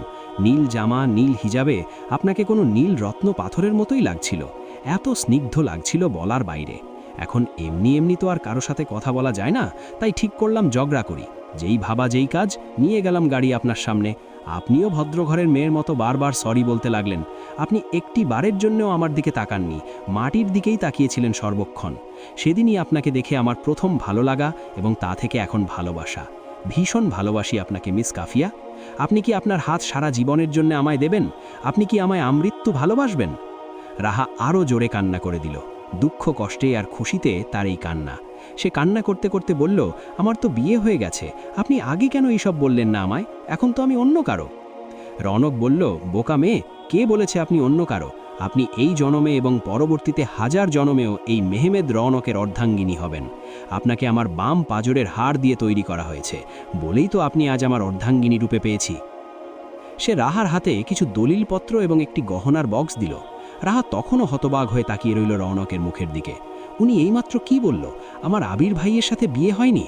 সে কাঁপতে থাকা গলায় বলল, আমার বিয়ে আপনার সাথে হয়েছে প্রফেসর সাহেব? রওনকের ছোট্ট জবাব, হুম। রাহা এবার বিছানা থেকে নেমে এসে রওনকের গলা জড়িয়ে ধরে কান্না করে দিয়ে বলতে লাগলো, আমার আল্লাহ আমার দোয়া কবুল করেছেন। আমি আপনাকে পেয়ে গেছি প্রফেসর সাহেব। আপনি হলেন শরৎকালের আকাশে এক টুকরো শুভ্র নির্মল মেঘের মতো সুন্দর। আপনাকে ভালোবাসার স্বাদ আমার কোনো জন্মেও মেটবে না প্রফেসর সাহেব।